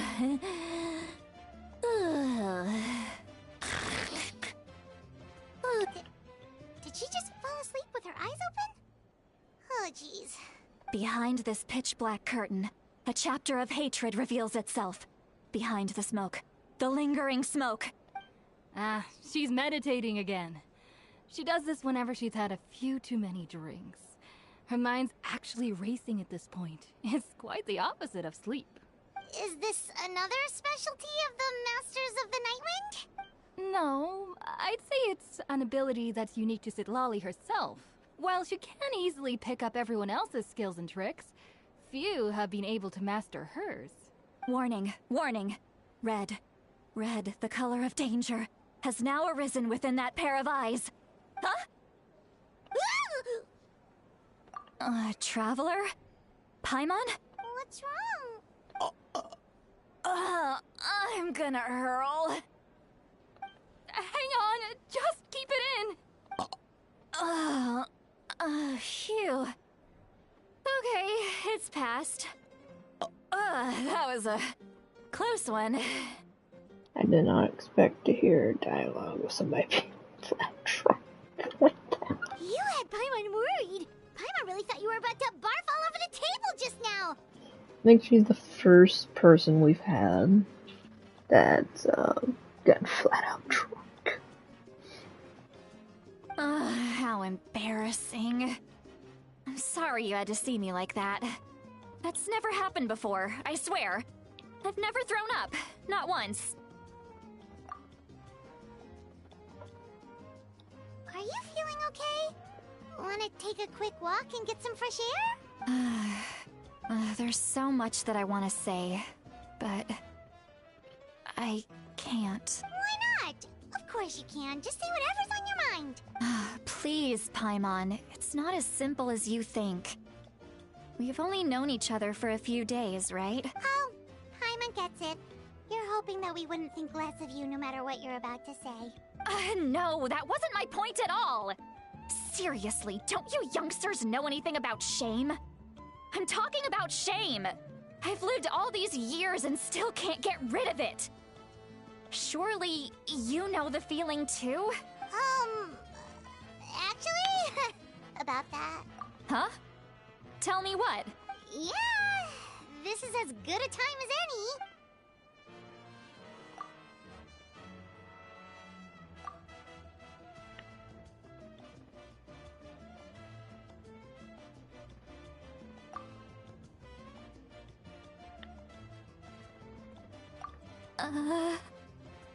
So, you heard my... It's okay, Sweet Lolly. You had every right to complain about those things. I can't take it anymore! Why do these things happen to me? Hearing me mumble under my breath is one thing, but hearing what I mumble in my own head? That's too much! It's just like when you're rolling on the floor in your pajamas, but you forget to lock the door, and someone bursts in to deliver cabbages and sees the whole thing! So that, happens to you a lot. It happens to people in general, okay? Doesn't matter if you're 200 years old or 1,000 years old. Everyone rolls around in their pajamas sometimes. I was just picking something generic. Take a walk with me. I have things to share with you. Looks like she's completely given up. Like those criminals who just confess everything and accept their fate.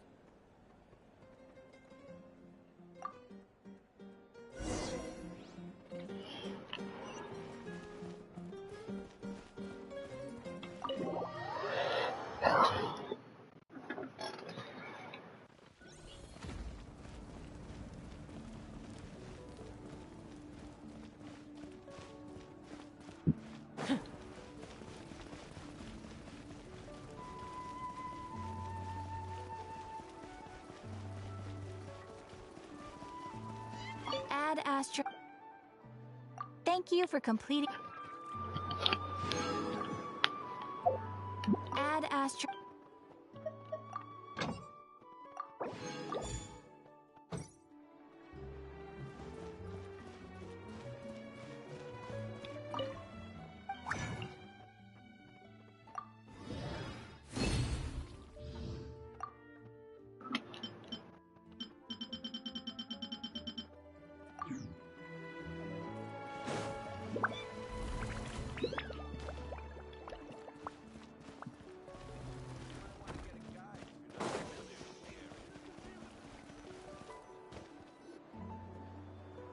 Well, great view, right? I love coming here by myself.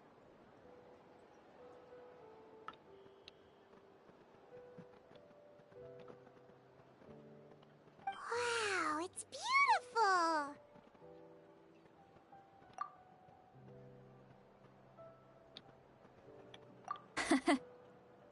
You're making me want to cry. Oh no, what do we do? Please don't cry! I was an expression, okay? A figure of speech. I'm just... embarrassed. Here you are thanking me. Even after you helped me all this time. Let's just have a casual conversation. It's easiest that way. Really? You don't seem like the kind of person who keeps things casual. Well, I guess I used to be more of a stickler for the rules. And you're right. I don't usually open up to the people of my tribe like this. I'm just an eccentric old hag to them. That story's been passed down so long. It might as well be true. But you're just a regular person. The kids of my tribe would have a heart attack if they heard you say that. Granny Eastley is a powerful figure. Be careful around her. That's what they'd say. Well, you are powerful. Are they afraid of you? Some are. Others are mad I always come out on top.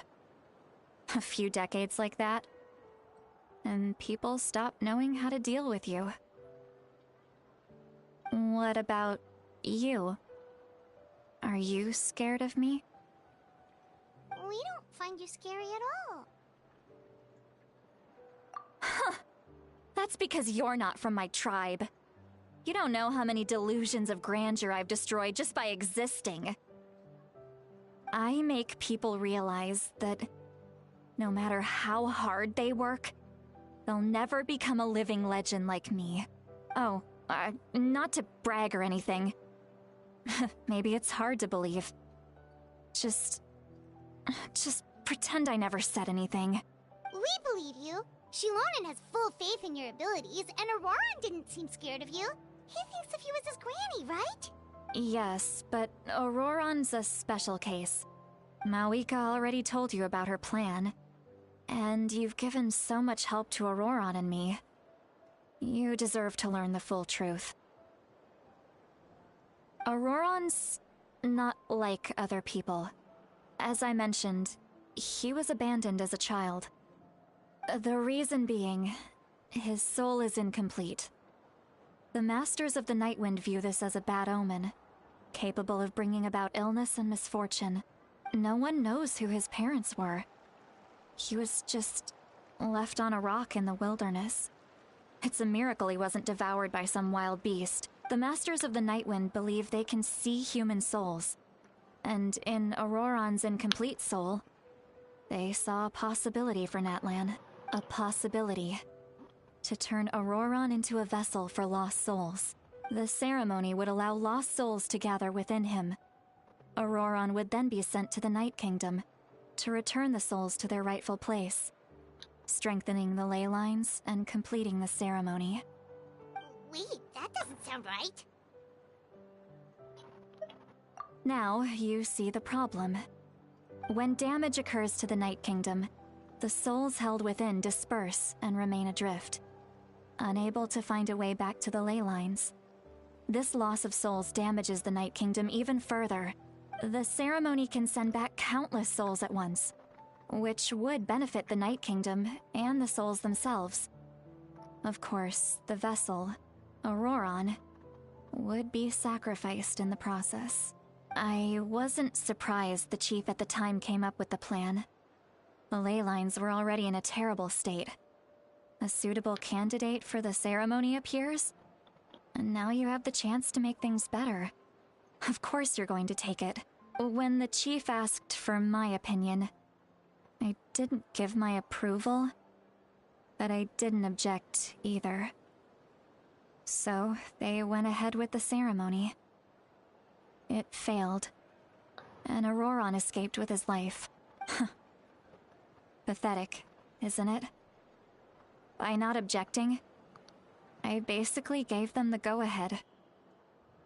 Maybe they didn't have my explicit approval, but it's not like I did the right thing. If the ceremony was successful, Auroron would probably be dead. Of course, in my tribe, death is rarely something to fear.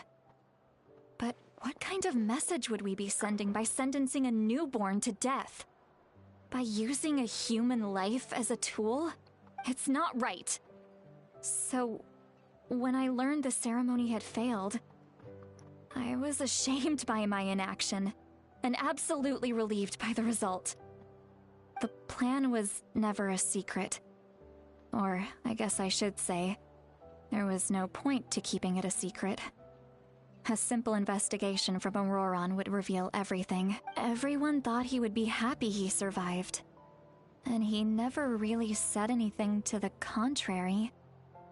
But just as I was about to put all of it behind me, he asks this question. Would Natlan have been saved if the ceremony succeeded? Wait, but it's not his fault. He knows that, but he still feels guilty. Auroron has a strong ability to perceive souls, more than any of us. He understands just how dire the situation with ley lines has become. Maybe he chose to work with the Fatui because he still thinks he owes a debt to Natlan. I can only imagine what they told him. Traveler, didn't the captain say he found a way to solve the crisis? Maybe that's what brought Auroron into this. Anyway, we can't just let things go on like this. We have to convince him to come back! You don't look so good, Sweet Lolly. Maybe you should head back and get some sleep. Probably drank too much. It's okay. The fresh air is doing me good. Okay. Forget that. I need to go home. I hit it a little too hard. You've helped me so much already. How do I even begin to thank you? Hey, we're friends, aren't we? Besides, you already said you owe us a favor, so you don't need to worry about us. Good point. Well, I'll go home and get some sleep. We can figure out our next move in the morning.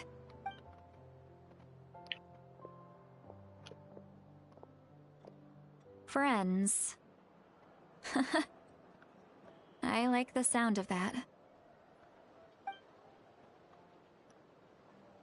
Auroron's probably back with the captain, don't you think? You mean about the backup plan? Do you really believe what the captain told us? Yeah, you're right. We should just go to her directly, but she's probably asleep. We can find her first thing in the morning. For now, let's... go to bed.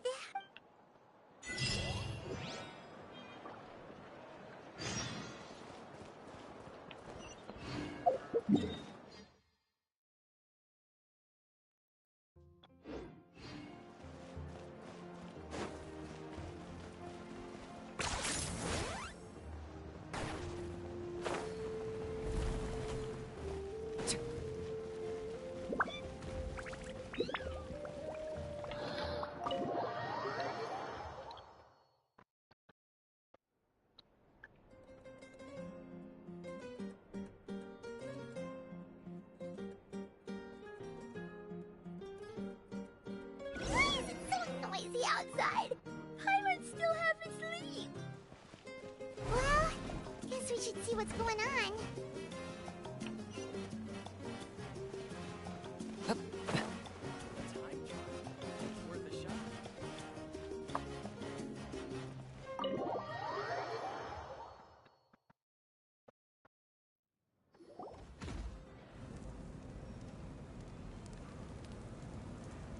You're already here. I was just about to come get you. Wow, you're up early. That's impressive, especially after all the drinking last night. Let's not bring up last night. I'm embarrassed about the whole thing. Anyway, I was also woken up by the commotion.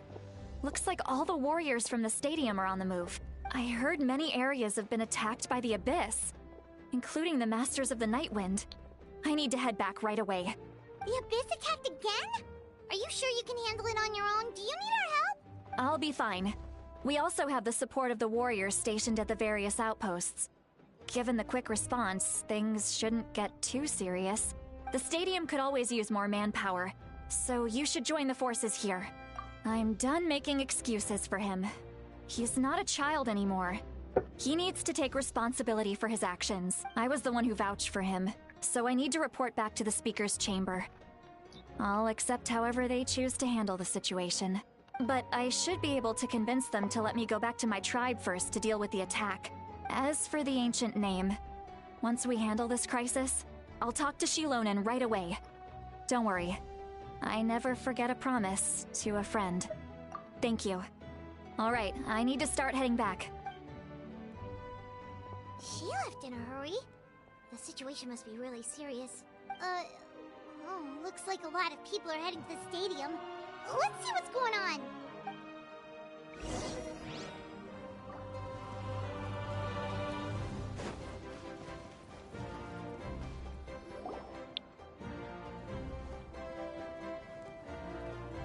Traveler, over here! Oh, perfect.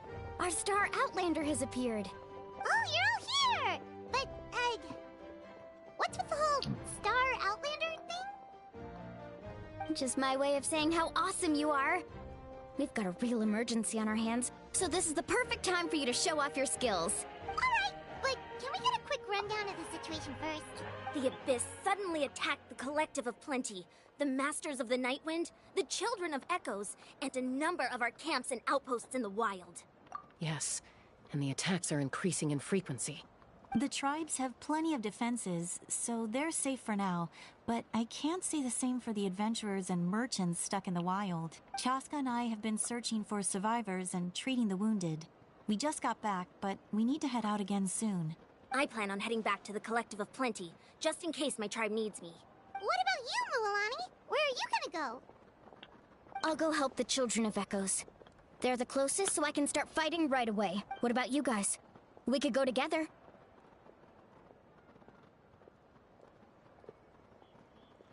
Yeah, that does sound important. No worries. Just leave the Children of Echoes to us. Who knows? Maybe yours truly will have the Abyss on the run by the time you're finished. That would be pretty great, actually. I hope my tribe gets through okay. It'll be fine. Your tribe doesn't do all that bodybuilding for nothing. Let's part ways here for now. And most importantly, be careful, everyone. Oh, and some of us need to avoid getting contaminated by dangerous-looking substances. That will make my job a lot easier. Koichi, do we really have to do this now? It's alright. She's just looking out for everyone. Alright, let's hurry up and talk to the Pyro Archon so we can help the others.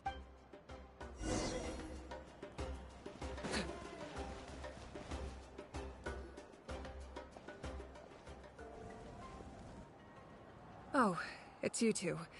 As you can see, things are not looking good right now. People across Natlan are in danger. Look, I'm very interested in your recent adventures, but this is not a good time. So we'll have to keep our conversation short. That's alright, we're also in a hurry. We're gonna go help the Children of Echoes after this. What?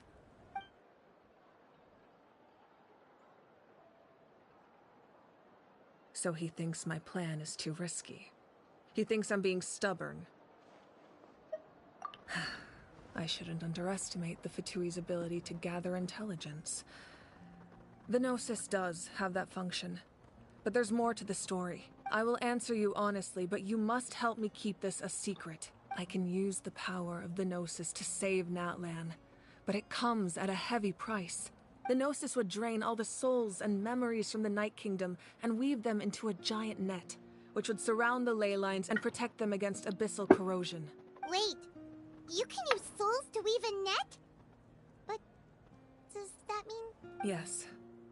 It means sacrificing those souls in the process. Souls are just another form of life. The cruelty of this method is self-evident. The Night Kingdom not only houses the souls of the dead, but also our memories and legends. Using the Gnosis means converting all three into material for the net, erasing our history and culture. Even then, The net can still become corroded. If we cannot find a way to repair the damaged ley lines before that happens, then all those sacrifices are for nothing. Given the enormity of the price, it's a solution I refuse to consider right now. I want us to win, but I also care about how we win, and what that means for us in the end. Now it's true, both plans come at a risk, but after weighing our options, this is our best bet. Natlan is unique among the nations of Teyvat. Given the ever-looming threat of the Abyss, the Pyro Archons had to account for the worst-case scenario. Having a contingency plan is our duty. Not just to the people of Natlan, but to all who live on this continent. Still, this has always been a well-kept secret. I'm very curious how the captain learned this information. Oh, one more thing? The captain said he found another way to solve the problem. Could be equally as extreme, though. Without the Gnosis, he should have no other option. But I see no reason for him to lie. Seems like our only path forward is to track him down, so he can answer that question for us.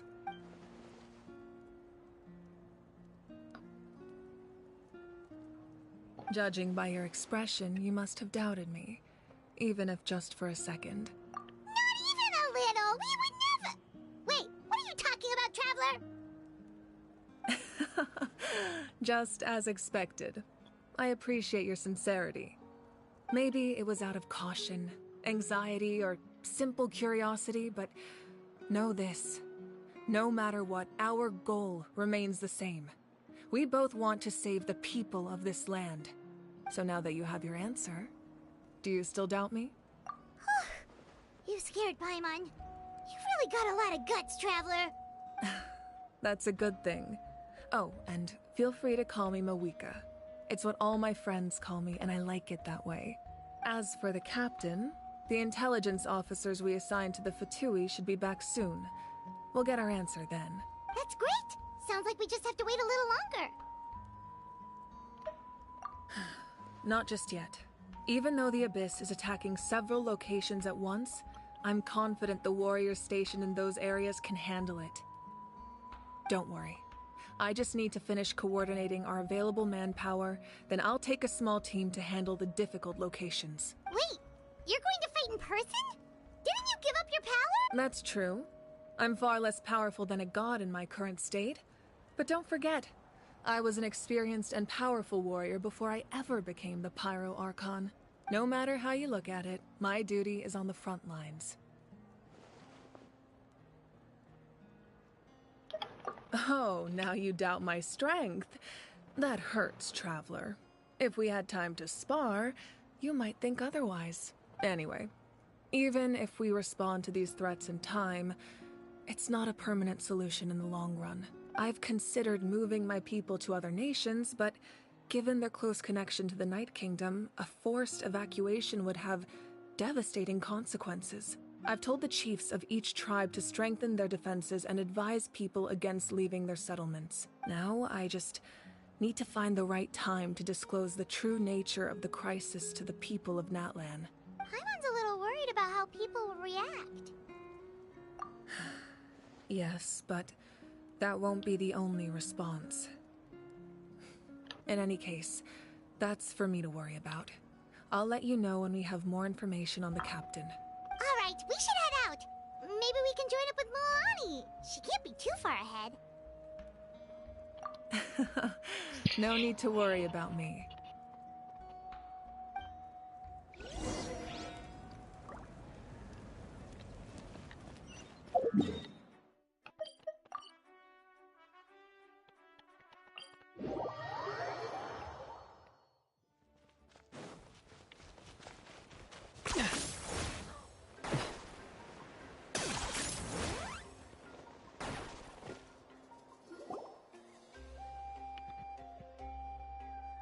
Quick, over here! To safety!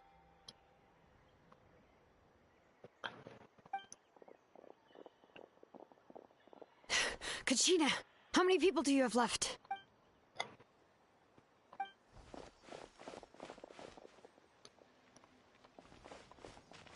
What's the situation?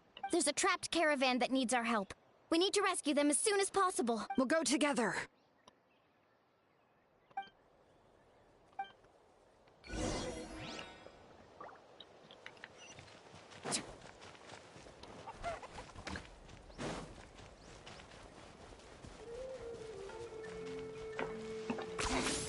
Points for agility.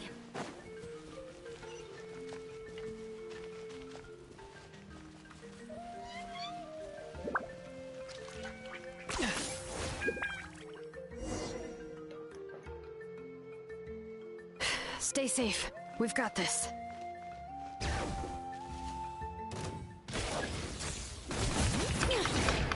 Let the mountain's veins boil! Carving waves! Check this out! That's the luck!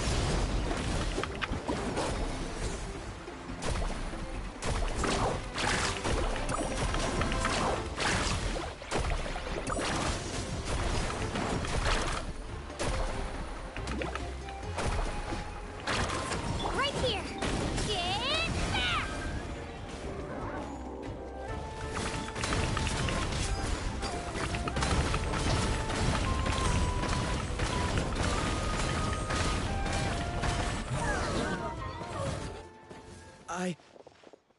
I really thought I was done for.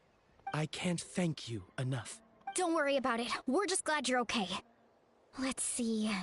Your goods look fine too. Guess the Abyss isn't after Mora. That should be the last abyssal pylon near the Children of Echoes.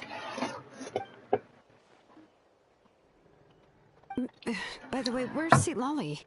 I thought she would come with you.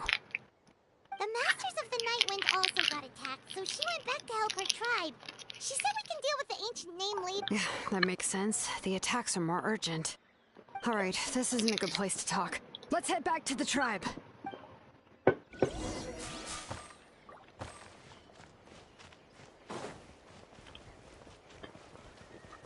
Are you running away?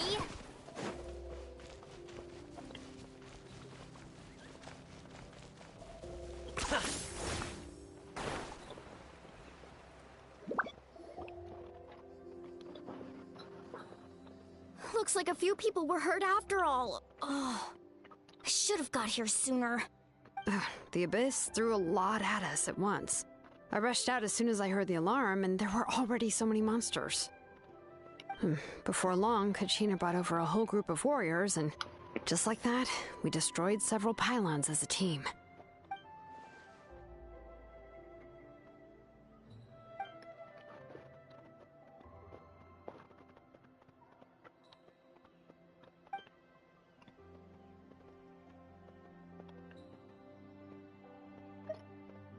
You mean the situation in the Night Kingdom, right? Yeah, I feel the same way.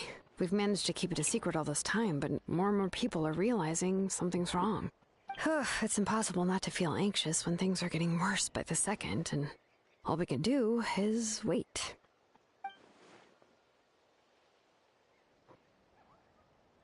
That just means we need to buy the Pyro Archon more time. Keep pushing, everyone. Every battle is worth something. You really are an eternal optimist, Mualani. You always find a way to cheer people up. Why, thank you. I guess it's one of my better qualities.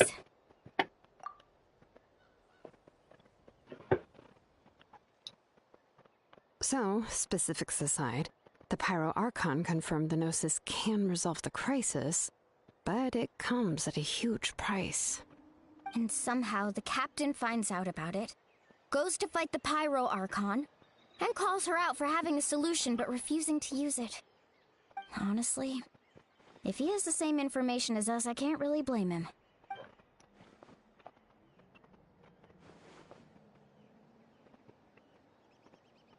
We talked to Malika before we left the stadium. According to her, the cost of the captain's plan is too high. And, well, it makes sense. If that was truly the better choice, she would have picked it. Yeah, I trust the Pyro Archon. When I was upset about Kachina's disappearance, she was really sincere and patient with me. Plus, she burned down all those precious mementos for Kachina. She's already proven how much she values even a single person's life. When it comes to Natlan's survival, there's no way she would hold back. I agree.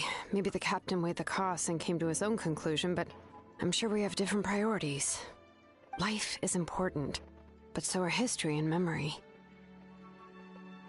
As the Archon, she can't tell us everything, but it seemed like she wasn't holding anything back this time.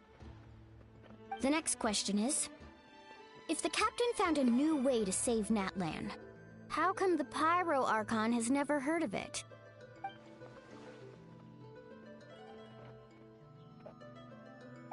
This is all super confusing. We still don't have enough information. Once we figure out what the Fatui are doing, we'll have our answer. Let's head back then. Marika said her intelligence officers should return soon. With how many Fatui there are, someone's bound to give something away. Sounds good. I have a few theories of my own. With a bit more information, we just might get to the bottom of the whole thing. I was just about to ask. Count me in. If I was just a bit faster, we could have prevented a few people from getting hurt. People who could help us in the next battle. It's all a chain reaction.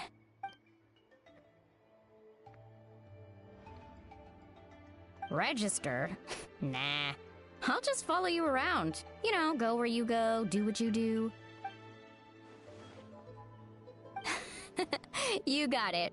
I just don't want to make the trip back. It's so far. Alright. See you all later. Let's get together and celebrate once this is over. Oh, you betcha!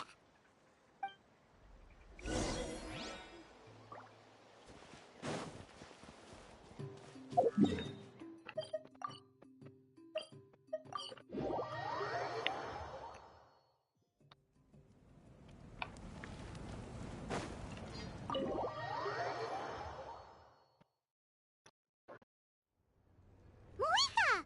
Oh, Chaska and Koichi are here! Wait, are you okay, Koichi? I'm fine. No need to worry. They ran into the Fatui while out on a mission and decided to follow them. The Fatui? Calm down and let me explain. Here's what happened.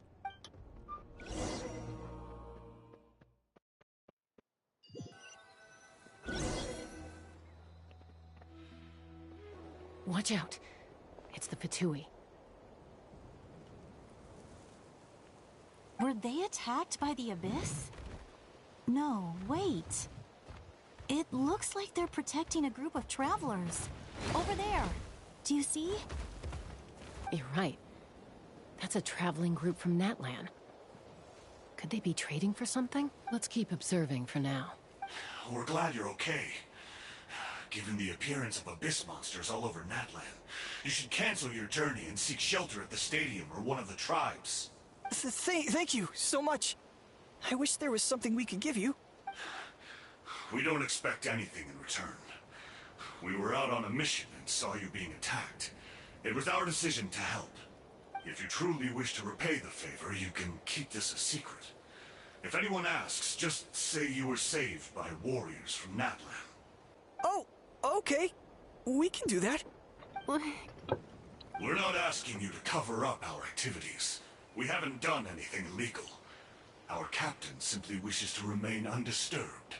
Nonetheless, the decision remains yours. If we wanted to keep you quiet, we would have employed a harsher method. Got it.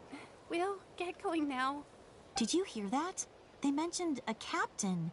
Isn't that who the Pyro Archon is looking for? Exactly. We could be onto something big. Still, there was no trade. They were just helping people in need. I didn't sense an ulterior motive. I didn't believe the captain when he said he wanted to save Natlan. But based on what we just saw, it's possible he was telling the truth. Maybe we've been wrong about the Fatui this whole time. It's too early to say. Let's follow them and see what's really going on.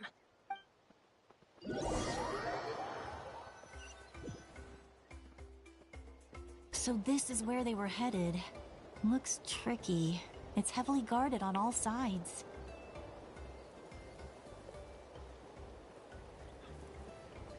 Koichi, wait for me here. I'll go in and check it out. Oh, no you don't. How are you planning to get through all the guards? Look, I can use this terrain to my advantage. With our tribe's special way of getting around, I doubt they'll see me coming. We still can't see anything on the inside. What if you can't find cover? You won't have anyone to watch your back if you go in alone. The more heavily guarded the location, the more valuable the secrets. Even if the captain isn't here, we can still figure out what the Fatui are planning. That intel is worth the risk. Fine. You're not gonna listen to me anyway, so let me come with you. That's even more risky. You've been running around saving people for days. You're already at your limit. I'm confident I can protect myself. I'm not sure you can say the same. At least right now. I can. You really believe that? Fine, don't believe me. But you can't honestly tell me infiltrating a heavily guarded Fatui hideout all on your own sounds more reasonable. You know, growing up, even if I insisted on doing something, it never gave you any trouble. I'm not sure you can say the same. All right. If we start arguing, this will never end. We can't let this opportunity go to waste. Guess that means I win. Don't worry, you're not the only capable young person from our tribe. I can handle this. All right. Same plan as usual. We split up, communicate with hand signals, make sure our blind spots are covered, and support each other once we strike. Got your ropes? Yeah, let's go.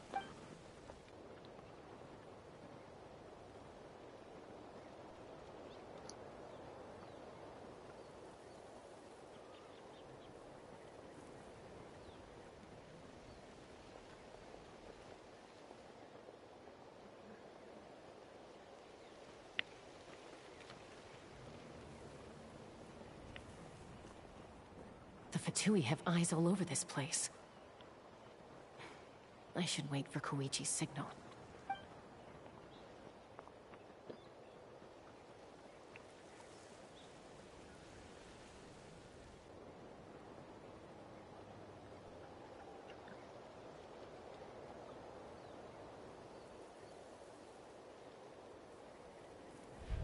Now.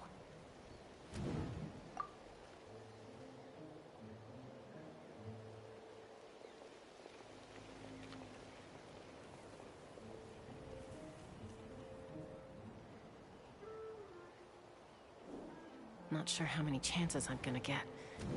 I need to act.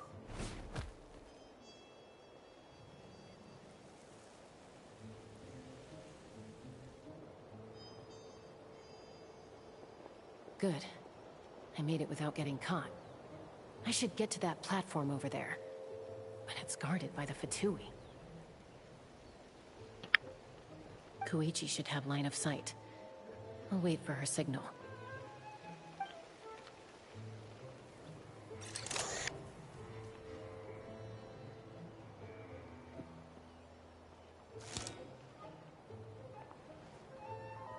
That's it. Now's my chance.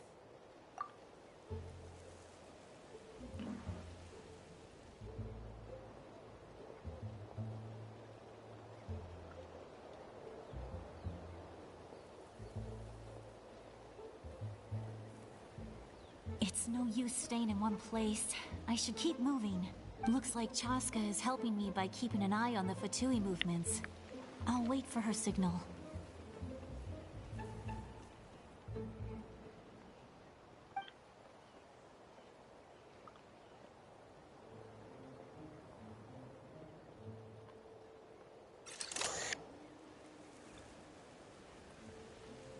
Time to move.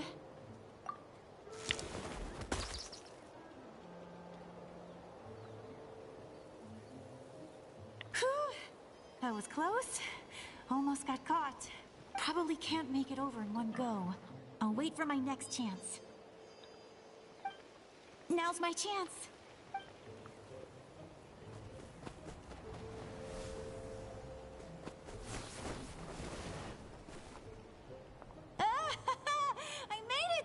That'll show my sister. Let's see. The Fatui's occupying all the best locations. If we could just get past them somehow. Wait, I've got it!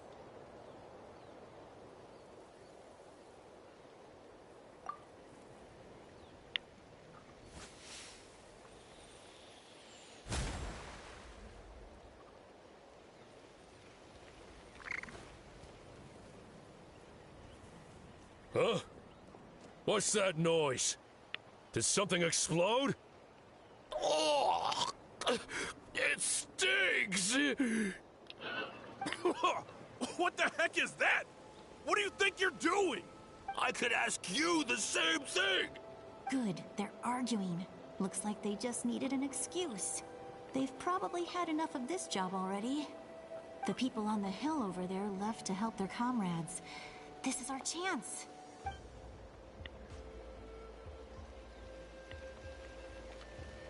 Come get me, Chaska. I hope she gets this hand signal. That's Koichi's signal. Smart idea. Alright, time to move. Give me your hand, quick. Coming! I checked, and this way is completely clear. It should lead us to the deepest part of this place.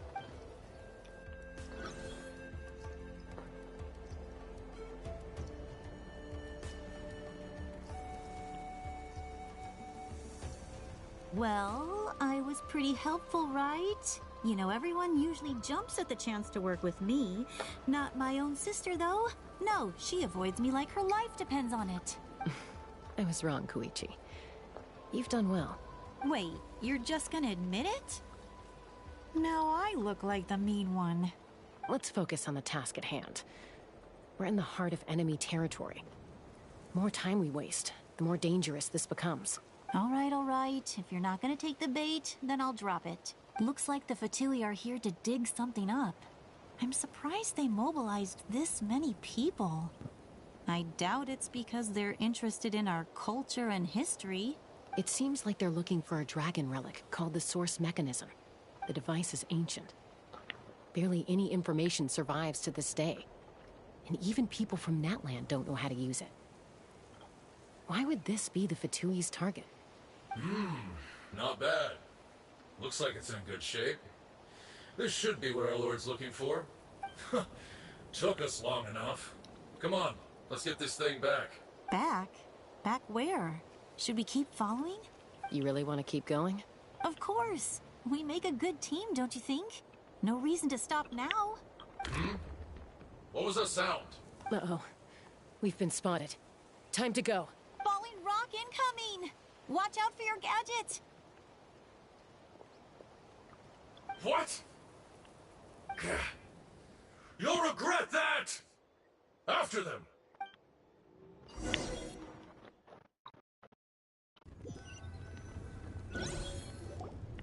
Once we got them off our tail, we went back to observe some more. They'd collected several identical pieces of something. It looked like they were waiting, though. So we decided to come back. So, Koichi got injured trying to get them off your tail? She pushed herself too hard and collapsed on the way back to the stadium. Well, I didn't cause you any trouble while we were fighting, right? So my perfect record remains. You've done very well. I could make a comment on knowing your limits, but it's not my place. I know. I'm already reflecting on my actions. So, our current intel suggests the Fatui is after the Source Mechanism. The device is a complete mystery, even to us. What does the captain want with it? I have no idea. But it's safe to assume the device could serve a similar purpose to the Gnosis. Shilonen, I need you to gather every scholar in Natlan familiar with the secret source. I'll get right on it. Thank you both for your hard work. Koichi, it's time for you to get some rest. Oh, and there are gifts from your patients waiting at the speaker's chamber. I've prepared a small gift of my own as a token of gratitude. I'll send it to your home along with the others. My patients. That's so nice of them. Guess that means I'm doing something right. You don't need to give us anything, Archon. We were just doing our duty for Natlan. I should take Koichi home now. Well, if Koichi doesn't want her favorite Saurus crackers, then... I accept. Thank you, Archon. What am I gonna do with you? There's some for the rest of you as well. They're one of my favorites too, so don't be shy. I'll start investigating the Source Mechanism right away. If I learn anything, you'll be the first to know. Yummy snacks!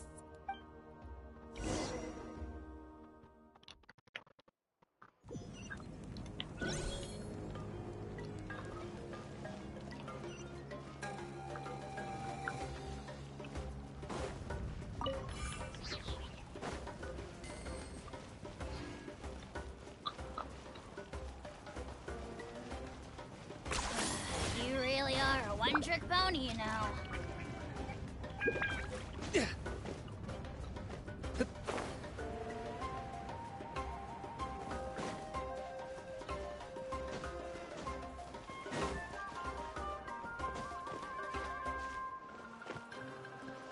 Is this really necessary?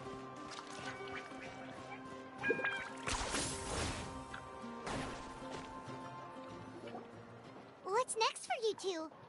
I'm taking Koichi home, with our parents there to keep an eye on her. I can make sure she actually rests. Hey, it's not like I'm some kind of prisoner. I'll be fine in a day or two. There's no need to go all the way home. That's what you always say. Everything's no big deal until you collapse. What if the Abyss attacks again? You're saying if I let you rest in a hotel, you're not gonna rush out the minute you hear the alarm? I won't. Triple promise I won't. Mm-hmm. Fine. On the off chance something like that were to happen, I might. But I'm a doctor. I have a duty to help people in need, no matter how hard or tiring the work gets. I guess you're right. But I don't have to like it. This reminds Paimon of when we first met. Except you were the one trying to stop Chaska from doing something dangerous. I'd do the same for anyone trying to put their life in danger. As a doctor, I don't want people to get hurt because of a rash decision. Then try to see things from my perspective. You clearly want to protect your patients. So can't you understand why your own sister would feel the same way about you? The two of you are the same, you know? I disagree. I understand the risks and costs of my decisions. Who wants to be like her? Overconfident, always making excuses when things go wrong. That's just not true. You think I don't have proof? Okay, don't get into another fight. Just pretend Paimon never said anything. Don't worry, Paimon. You didn't do anything wrong. Arguing is just how we communicate. Neither of us really takes it to heart. Plus, I guess we are similar in some ways. Maybe I rush into things without thinking, but I learned that from her. We're family. I can't help it if my older sister is a bad influence. Okay, you don't have to put it that way. So, you're all good now? Neither of us are really the type to back down, so we'll always have our differences. But still, we get along in our own way. Plus, I know you'll wake up one day and realize I was right all along. I just need to wait. Be my guest. Come on, let's get you home. See you later, Traveler and Paimon. I'll be back once everything's settled at home. There's no rush. At least grab a nice meal with your family. Bye, you two. Take care of yourselves out there. Those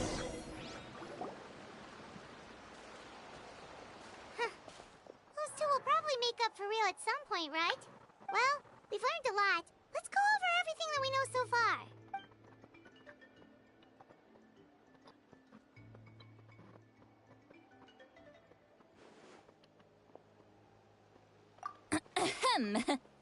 Sorry for popping up out of nowhere. Again. Why do you look so awkward? Oh, is there something you need from us? Okay, I won't beat around the bush. Oh, and I'm sorry for interrupting your rest. I'll treat you to some charcoal grilled steak to make up for it. Awesome! Just give us your orders! Hey, friends don't order each other around. I'm just here to share some news. Remember what we talked about before parting ways? Oh yeah, you mentioned how Auroron has always wanted to save Natlan, and something about his soul being fragmented. Paimon and the Traveler discussed it after you left, and we think Auroron is probably back with the Captain. What do you think? I agree with your hypothesis. And just now, I confirmed it myself. Auroron came back. He helped the Masters of the Nightwind defend our camp. What? He came back? I told him to give up whatever he's doing, but he refused. He said they're just one step away from success, so there's no way he can back out now. Apparently, he came back to fulfill his duty to our tribe. When he left, he said it was because he still has a duty to Natlan as a whole. I'm surprised you let him go at all. I had to prioritize my tribe.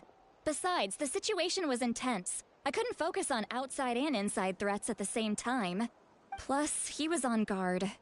He knew I would try to go after him, so he made sure to keep his distance. I kept an eye out for a good opportunity, but it never came. All these years of calling me Granny, and I couldn't do a single thing for him in the end. Don't say that! Your tribe all raised him together, right? That couldn't have been easy. You're right. Seeing him come back reminded me of when he was little. Running around the tribe, dropping by random houses right and left. He's not only a child of the Masters of the Nightwind, but a child of Natlan. It's only natural for a child to want to do something for their family. Besides, Auroron is my apprentice. He might have a few tricks up his sleeve, but I guarantee I know every single one. Wait, what are you saying? Look, remember how I said Auroron's soul is fragmented? This is the talisman I created to keep it stable, and this gem is what makes the talisman work. It just so happens that Auroron is due for a gem replacement. Since I can't get close to him, I put the new gem in a supply bag and asked Aoife to bring it to him. You guys know Aoife, right? No? Well, he's a pretty famous vet around these parts. He's always bringing me all sorts of things, and he happens to be very good friends with Auroron. Aoife doesn't know what's going on, so he agreed, no questions asked. Auroron would find the gem as soon as he opened the bag. He knows how important it is, so I knew he would make the switch. He probably suspected that I tampered with it. But here's the catch. The trick is on the bag. The moment he touched it, a portion of his memories were copied onto the old gem, which he no longer needed. That's amazing. You can do something like that? Most people can't, but I can. That trick he used to bring you to the Night Kingdom isn't anything special, by the way. My technique is much more subtle. He won't notice anything. So in other words, we have a whole backup of Auroron's memories in this gem. The kid thinks he can take me on? Like I wasn't the one who taught him everything he knows? That's amazing, Seat Lolly. Let's take a look right away. Once we get to the bottom of this, we can finally track him down. I know he thinks of me as his grandma, but do you think he'll get mad at me for this? You can be honest. Huh, that's a tough question. Paimon doesn't have a grandma, so she's not the best person to ask. To be honest, I've always doubted my ability to look after him. I didn't stop the ceremony all those years ago, and now I'm useless again. But if I stop here, it will haunt me until I'm 500 years old. Every night I'll wake up in a fit of anger. I don't scare that easy. Still, if I back away from this and something happens to Auroron, I would never forgive myself. I need to look at his memory. Even if he resents me, refuses to see me, or runs away for good, I don't care. And I won't blame him. A family does whatever it takes to protect their own. You sure you'll be okay? We can come with you if you want. Did you just say you'll come with me? Is that okay? We have a pretty good reason to see it too, don't we? Because, right, we need leads on the Fatui. Yep.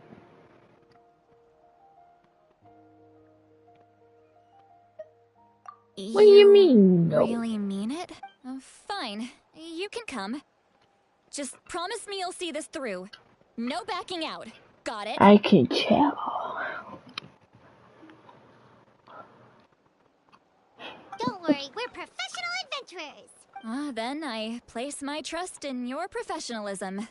All right, time to sneak into someone else's memory and engage in some, unwanted spying. You heard it here first.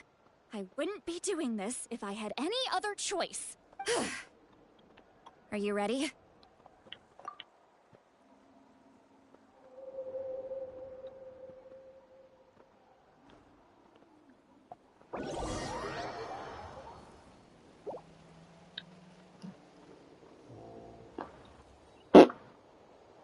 Look how good you're doing.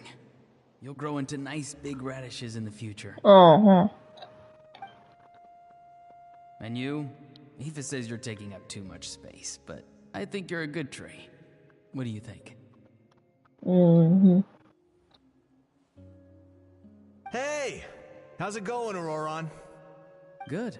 How are you, Uncle Okanbi? Ah, can't complain. What you up to? Naming your vegetables again? No, just some idle conversation.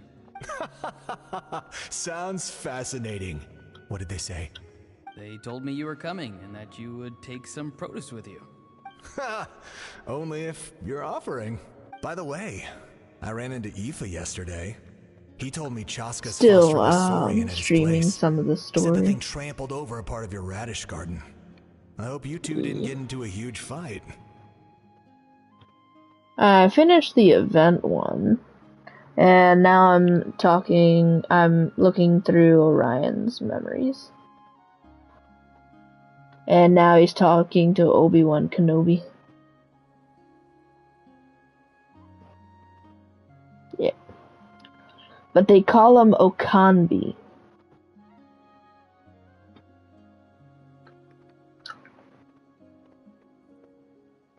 No, don't worry. I'll find a way for him to make it up to me. I've already wrapped your share of the produce. Here you go. You really knew I was coming. That's pretty amazing. Light up the smoke and you can see the path through the shadows. That's what everyone says. Don't forget to do your stuff on Skies. Yeah. I think you still got time. Yeah, you still got about 30 minutes.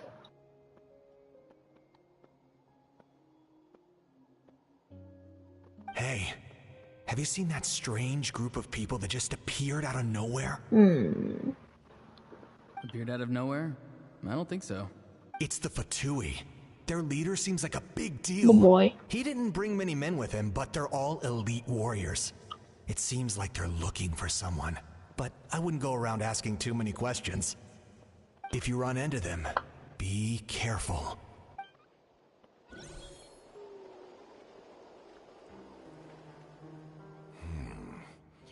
You're from the Masters of the Nightwind, are you not?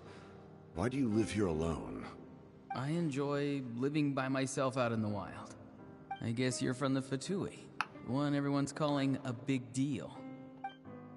Not an inaccurate description. I'm looking for someone who may be known to you. Citlali is her name. Granny? What does an Outlander want with her? I've heard the name. You have business with her? There's no point to further questioning if you insist on hiding things from me. I shall seek answers elsewhere. Oh, he could tell I was lying and now he's leaving? He gave up just like that? Hey! At least tell me why you're looking for Citlali. It's none of your concern. I have my own means of tracking her down. Why are the Fatui looking for her? What does she have to do with them? I can't just let them go like this. I have to figure out what they're planning.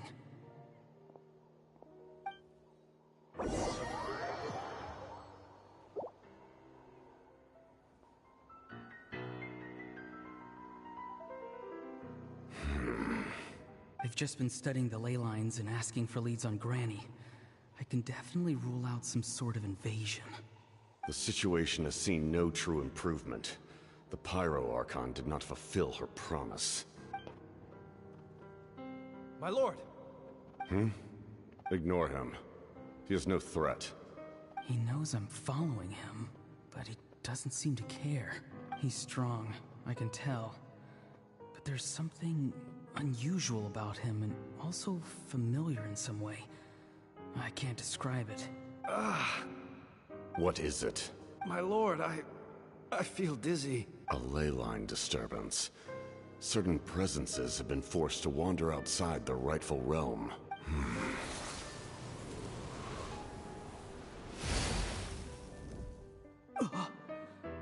That was a spell from the Masters of the Nightwind. How did he know that? Is he sending those escaped souls back into the ley lines? How did he do that so easily? Soulfaring is supposed to be extremely difficult.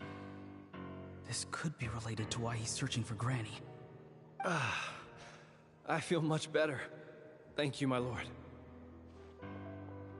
Think nothing of it. Stay vigilant, and continue to gather information. The Abyss could attack at any moment.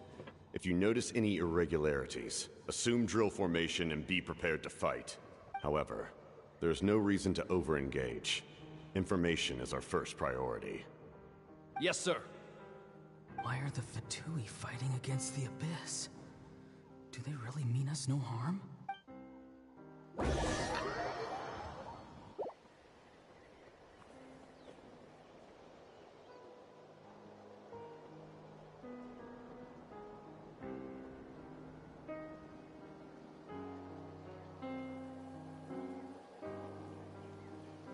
I've been following him this whole time and still they ignore me? Do they really not care? It seems like his subordinates refer to him as the captain. Never heard of him before. And now he's headed to the stadium. That's unusual. Oh, what is he gonna do? You two, with me. Everyone else, wait here as instructed. Send word to the other teams to retreat immediately if this fails. Yes, sir. He's going inside? But the Pyro Archon is in there. What does he want with her? Forgive me, my lord. Allow me to check one more time. Do you truly wish to do this? The time for idle observation is over. It now falls on me to act. This nation is out of time. Yes, sir. He just walked straight into the stadium. What is he gonna do? They're both incredibly strong. How long will they have to fight until someone comes out on top? Wait, this feeling. Just like the other day near the ley lines, it's faint, like a soul's trying to escape. Where is it coming from? Is that why he's looking for Granny? If he dies here, then all clues will be lost. I can't let that happen.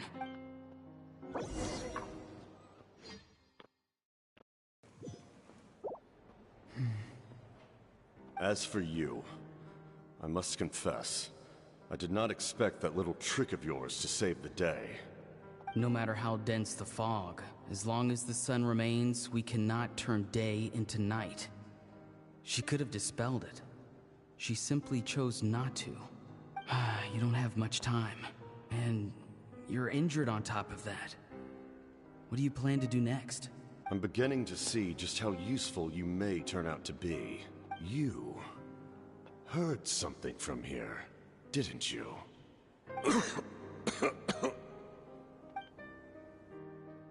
No need to force yourself. I've never seen anyone match the Pyro Archon in battle before.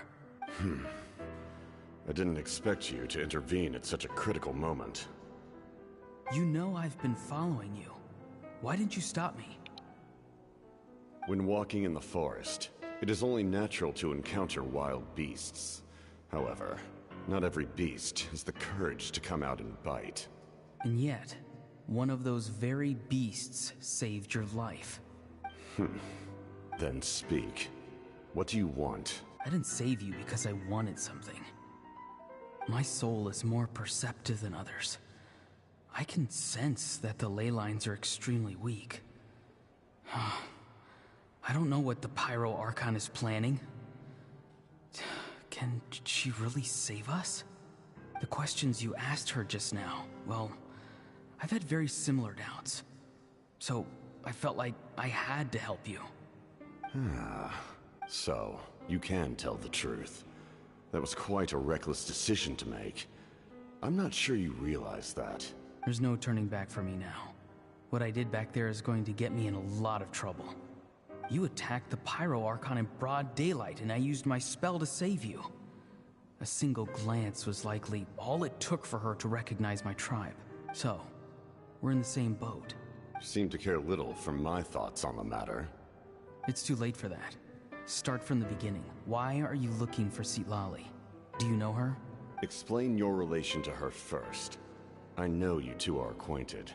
It was obvious the moment I mentioned her name. Citlali is my elder and my teacher. She taught me everything I know. It's my duty to protect her. If you truly wish to protect her, you should have let me perish at the Pyro Archon's hand. Yet, you chose otherwise. Do I really need to tell you what that means? I want to do something to change Natlan for the better. Something I can accomplish with my own two hands.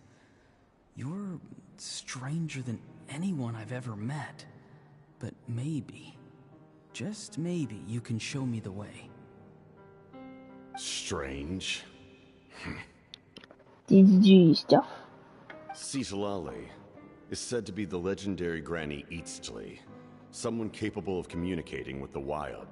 And the Wyub are the key to information on the Night Kingdom. Why do you need knowledge on the Night Kingdom?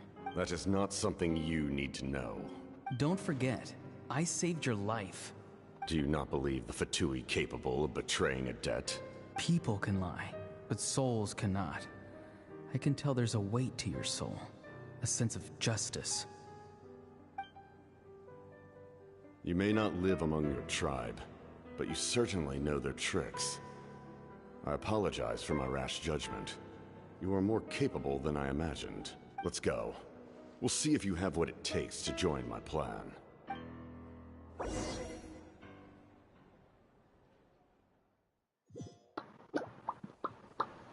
I see. Interesting approach. Worth trying, I think. Rather than weaving a net to protect the ley lines, this method would address the root problem by reconstructing the ley lines themselves.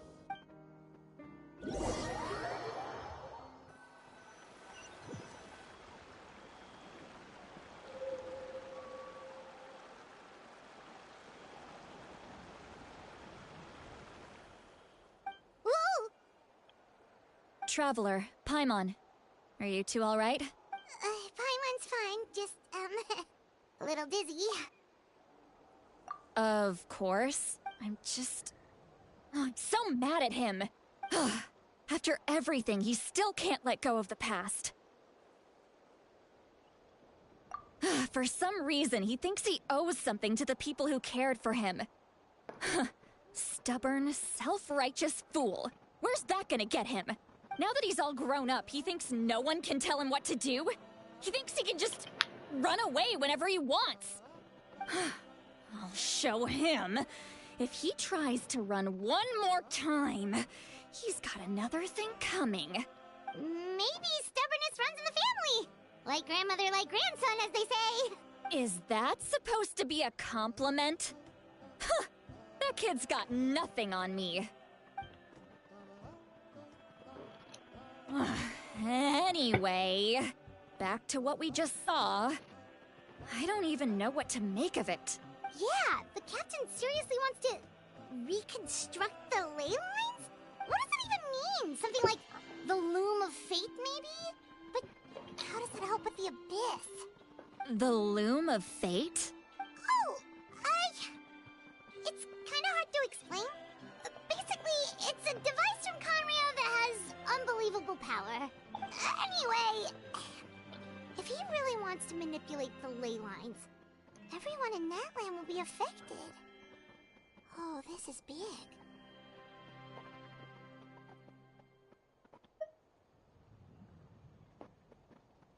Which means the captain has been honest from the very beginning. Auroron's memory proves that. Why is he so obsessed with saving Natlan? Oh, we've got to tell Moeka about this right away. Yes, she needs to know about this. Now.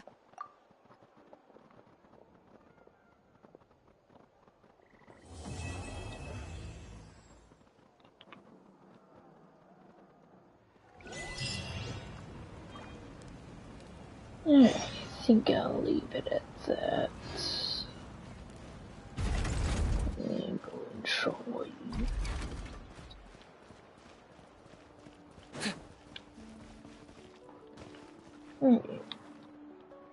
And that'll be it for the stream. Bye.